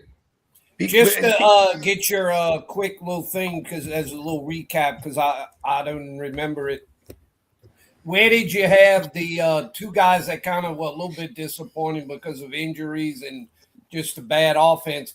The Raider rookie running back and the Charger rookie running back from last year. Did you have them? Jenny. Yeah, Jenny RB7 and Hampton RB10. I had them both in the top 10. Okay, right around top 10 then. Okay. Yeah. Jenny should do a lot better this year, like I said in the episode. The new QB revamped O-line. They did a lot to revamp their offense. So I think Jenny should be in a position to have a nice sophomore season. And Hampton, Lee talked about it. Chargers O-line should be better. They're going to emphasize the run game. So, Well, their line was really bad on pass blocking. I would even I'm okay even swapping them how you have them. Pause. Like I so you take Hampton over Jeanty then. Yeah, Did they get rid of Trevor Penny finally, or are they still fooling with that idiot? Because, man, he's horrible on pass blocking. I think he's just like a backup for them. Yeah, no, he's not a starter for them anymore. They drafted a left guard, Jake Slaughter, and then they signed Tyler Biadasz and Cole Strange. Oh, yeah. Center and right guard. No more Trevor Biadasz is going to Penny. be a huge thing. Long as Trevor Penning is not our left guard, I'm happy. That's what I just said. Yeah, as long as that rookie needs to pan out, as long as that rookie can beat out Trevor Penny. From everything I've seen, it's Jake Slaughter. Okay, good. Yeah, y'all need that rook to develop, because if that rook doesn't, then y'all might be in trouble at left guard. Trevor Penny is not the answer. With Trevor Penny. Yeah, well, that's kind of like with Dallas. It's like, their O-line looks good on paper, but if that left tackle spot ends up issued, and that could hurt Dak and that whole offense. So yeah, that's the tricky part. It's hard to have all 5 spots on an offensive line be strong. There's usually always at least one weak link, and all it takes is one big hit to your QB and your season's fucked. Yep, you're right. You're right. So, but yeah, Bo Nix, I think is solid. I'm not like super high on him for fantasy, especially coming off the injury. I think it could affect his mobility. But I think with the addition of Waddle, he's got a very steady passing floor. I think Nix's passing floor is very strong as far as he's getting at least 4,000 yards, probably like 25 to 30 touchdowns. Sean Payton knows how to put his players in positions to succeed. And so I know some people might be scared to draft Bo Nix because of the injury situation, but if you wait on QB in a single QB, and let's just say there's a big run on QBs, and you're just stuck with like a Goff or a Bo Nix, then I wouldn't even be mad at it. Or just double up, take like both of them late, and you probably would be all right in a single QB. And then for super flex purposes, you could just wait and like have those two as your top 2, and then I have Goff ranked over Nix. Yeah, I've Goff 15 and Nix 16. Yeah. What was Nix's injury? His ankle. Broke his ankle in the playoffs. Yeah. Oh, that killed me. I had the fantasy. So many ankle histories in his career. That scares me. That I had Bo Nix last year. I took him as a second quarterback in Vegas. Man, I was like, oh, that ain't happening again. If y'all remember, I was kicking ass in that fantasy playoff. If Nix doesn't get hurt, I'd have walked away with that for 2 years in a row. But then when he got hurt, that was the big equalizer. And then they lost the game on top of it on that controversial call late in the game on that interference or something. But, yeah. No, Nix, I'm looking at his numbers from last year. They're really not very impressive. He had like a sophomore season, really, compared to his rookie year. He looked better than he did last year. All he has this year, he has Jalen Waddle. Other than that, he really has nothing else. Yeah, and I wouldn't be super high on him, honestly. I don't know. I'm looking at his numbers. They're not impressive. 6.4 yards per attempt. That's bad.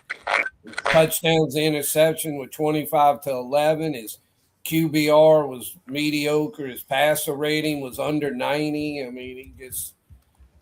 don't know.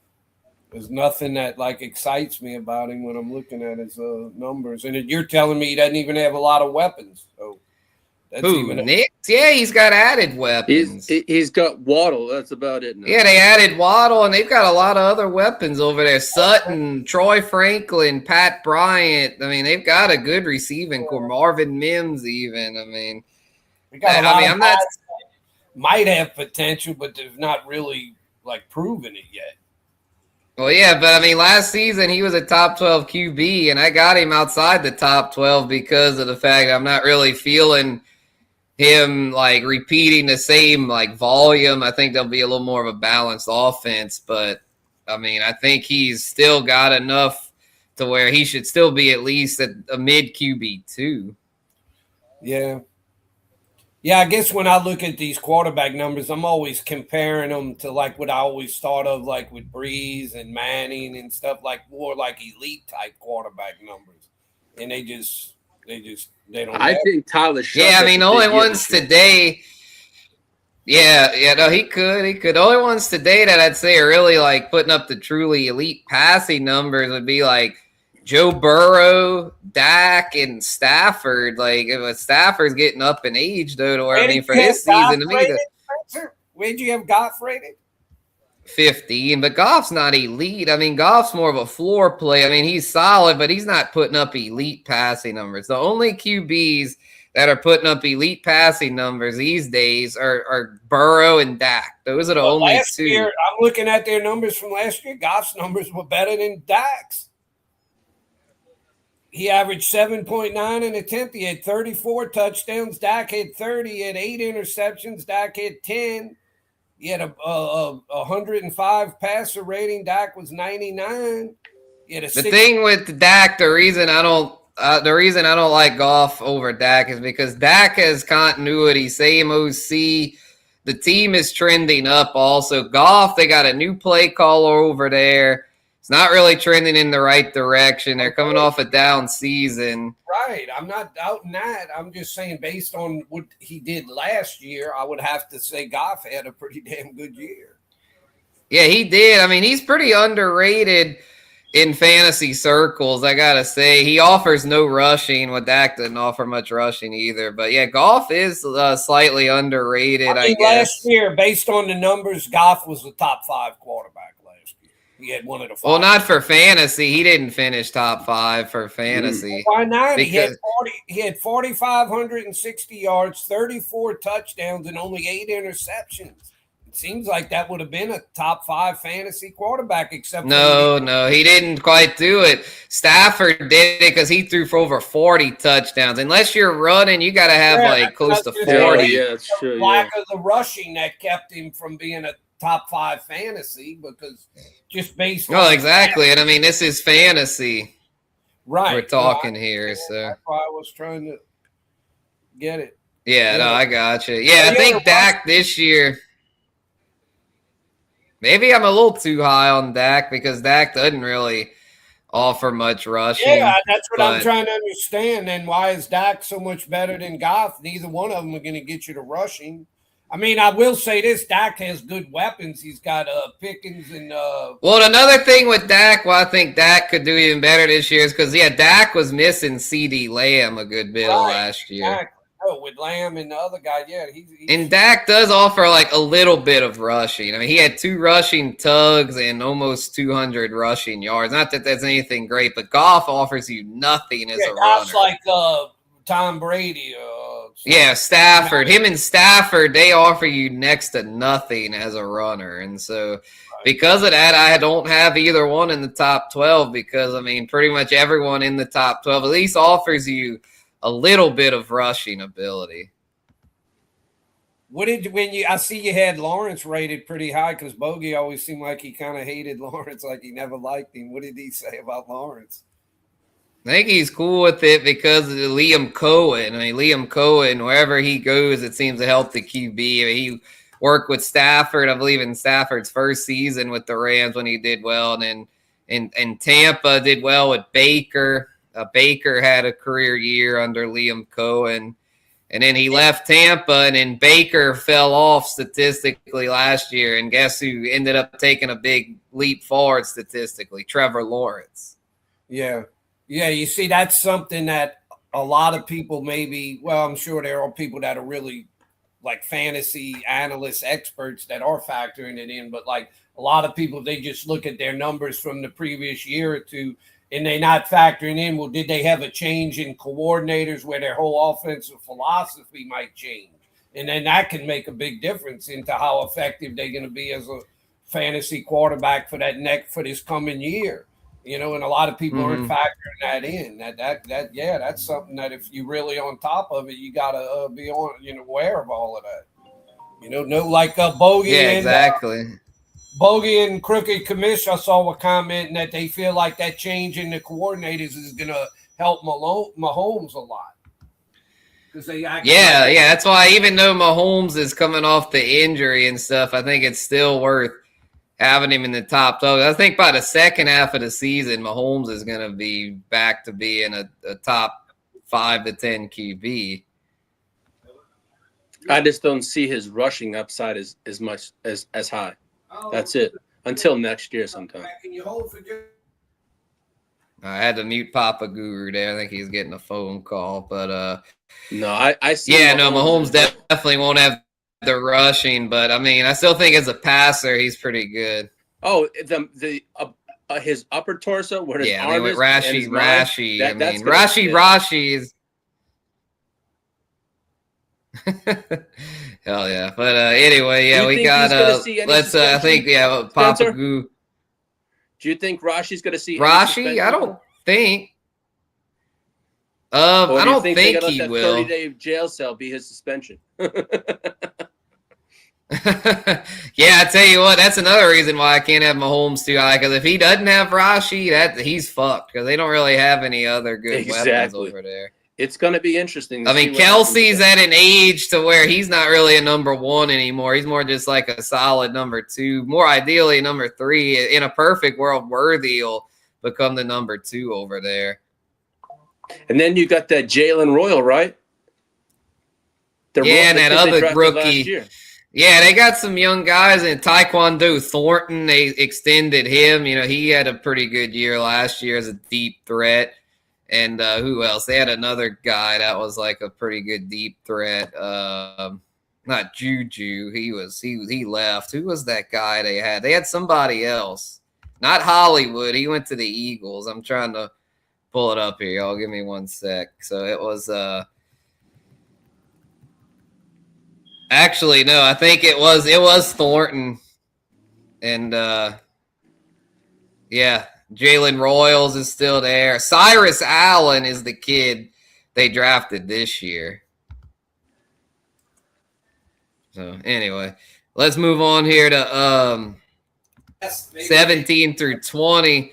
We got pop-up thing, and you can't, and it's messing it up. Like you're not seeing the whole pop up to like reduce your screen size or do what you told me with that control thing. Wait, are you on that or he's talking to somebody? I think he's on the phone. He's still on the phone. Okay, I'll mute him. He could because he was laughing. Yeah. All right. 17 through 20, we got Baker, Kyler, J Love, and Tyler Shuck. That Lee had mentioned about Tyler Shuck having a nice season. I think he will. I'm not ready to ordain him as anything more than like a mid to low QB2, but I definitely like his chances to take a step forward, especially with the addition of Jordan Tyson over there. We'll start with Baker, though, at 17. Even though he doesn't have Liam Cohen anymore, they brought in a new OC over there after the guy Grizzard, whatever the hell his name was a disaster. Trying to think of this new OC sounds promising. They run through OCs over there like Stephon Diggs runs through women. Fucking, I love that one.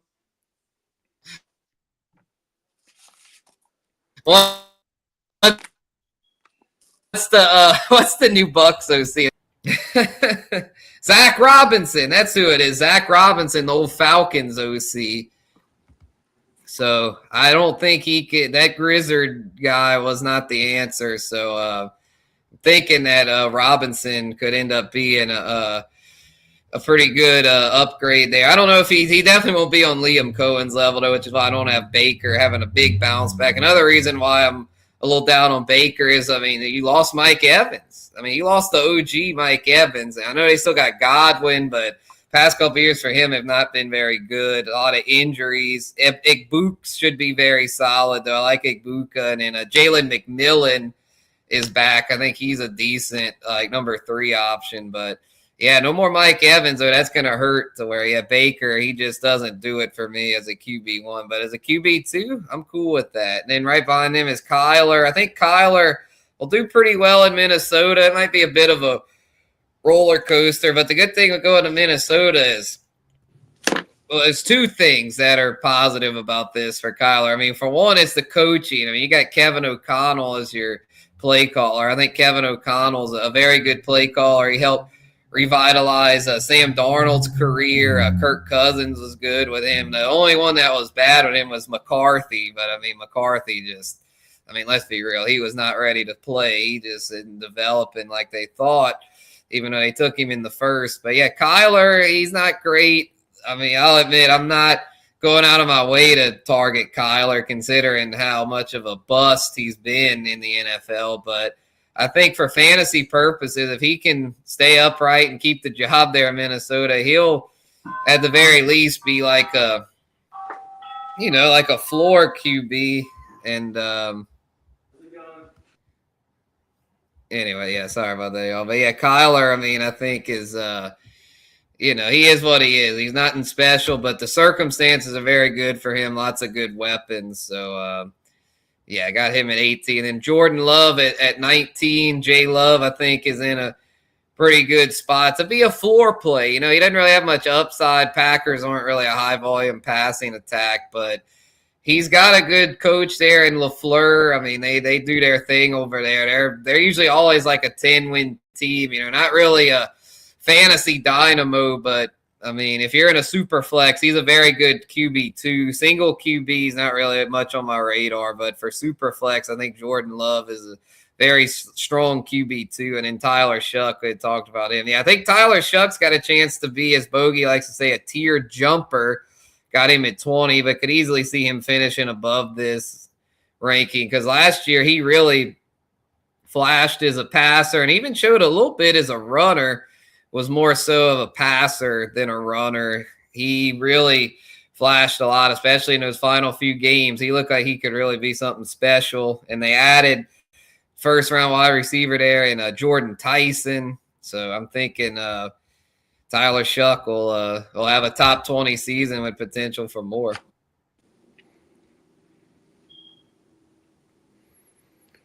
And then, yeah, so what you think, Lee? We got Baker at 17, Kyler at 18, Jay Love at 19, and Shuck at 20.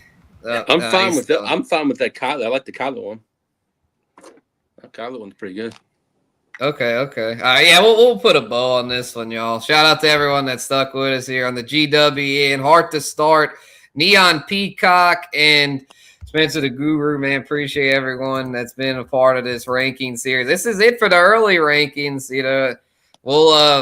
We'll be talking more though as drafts get ramped up, and we'll get into more just like probably now, more these like are now Spencer. These are redraft. Yeah, 100%. Yeah, dynasty season's pretty much over. I mean, there's still a few. I mean, shout out to Diamond Joe. I believe he's getting a dynasty going here. So there's still time for those that want to do dynasty. I'm not saying to give up. There's definitely still time to do it, but for the most part, we're shifting gears to redraft. So yes, these rankings are redraft, and that's what I'm turning my focus to this year. Maybe next year I'll get back into some dynasty, but for this season, I'm all redraft. I actually am still in one dynasty, or I'm defending champ, but that one's more it's single QB, not quite as intense as the GWN dynasty. So shout out to all you back on DGens that like those. Yeah, I cut back on I think I told your dad about 4 or 5 non-GWN ones, so I can focus on the other ones. Fuck, you have too many. You can't focus on shit. Yeah, no, that's true. Yeah, unless you got a system, Bogey's got a system where he's able to do it. So, it's possible, but especially if you're just starting out, I would say limit it to no more than 1 or 2 startups. And then as you get more experience, you can add a few more as time goes on. I just would not recommend getting in 4 or 5 in 1 year, but do as you will, and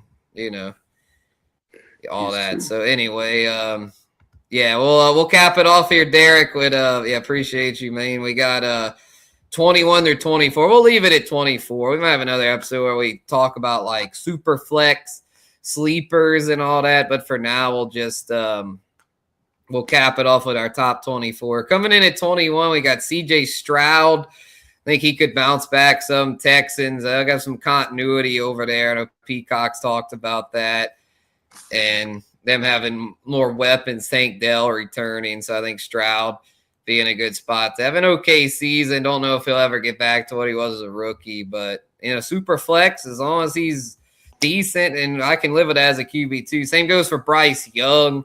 Bryce Young showed some flashes last year in that playoff game against the Rams. They did good, and he got some decent weaponry there with Tet, Jalen Coker, but just not really the upside we want for a QB1. Tyler Shuck definitely has more upside than Bryce Young. But Bryce Young, in a super flex, I think is pretty good as a 2. He runs a little bit, so that helps. And then 23, Cam Ward. Cam Ward had a pretty rough rookie season, but he showed a little bit of potential down the stretch. And what I really like about Ward for this season is the new play caller there, Brian Daboll.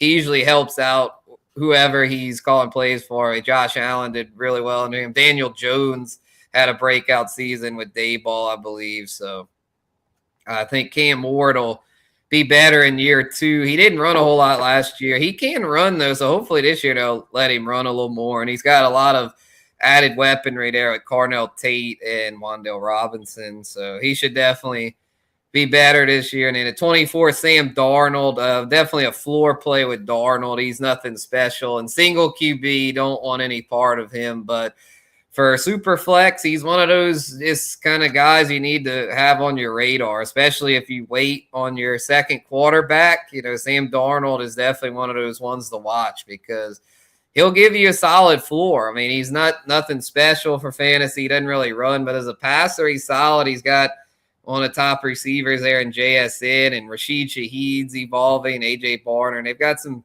decent weapons, and they might throw it a little more this year because they lost Kenneth Walker. Their run game might not be as strong, so we might see Darnold throw it a little more. So got him there at 24. Honorable mention, Malik Willis. He's going to run it a good bit there in Miami. Just don't really trust him as a passer. And then Daniel Jones, Danny Dumbass, as Bogey calls him, he's coming off an Achilles, but last season he was very good.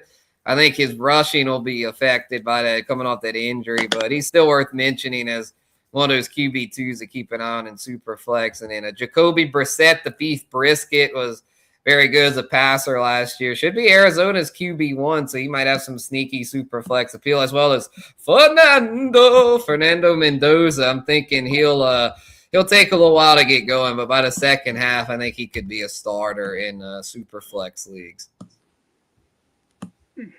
And that's all I've got for QB rankings, y'all. Appreciate it. Sounds pretty good. Any other news ears you'd like to add? No, I know what I'm going to do. Out? I'm going to save it all for Tuesday because I got a power hour coming up a bit later on. Nice. So I just touched that up. Yeah, everything I had, will just touch it up during the weekend and get it all ready for Tuesday. Because I swear to God, Vegas is coming up before we know it. Yes, it is. Yeah, I'll be home, but I'll be tapping in. I'll see. Unfortunately, it just whenever y'all do it, that's just a very busy time for my work. But shoot, if we do it like July, like late July, like I could do it if we moved it up. But I mean, I know y'all like to do it in late August since that's when drafts really get going. So obviously don't change it just because of me. But maybe we could do what we could do. Maybe is do like a prequel thing next year. Maybe we could do like a prequel somewhere in like Texas, like, 'cause I know that's close to like us, Peacock. Maybe we could do like a pregame party thing in July, and then to lead up to the big Vegas thing in August. So we'll figure it out. Bash. Have a small bash. Yeah, for sure. We'll figure it out next year. But yeah, for this year, I'll just be holding it down here in good old New Orleans. So yeah. Trying to find that outro thing here. Let's see. In stream. Does it? Okay, yeah, it has the outro here. All right, y'all. Well, that's going to do it. Peace out. We'll catch y'all on the next one. Peace.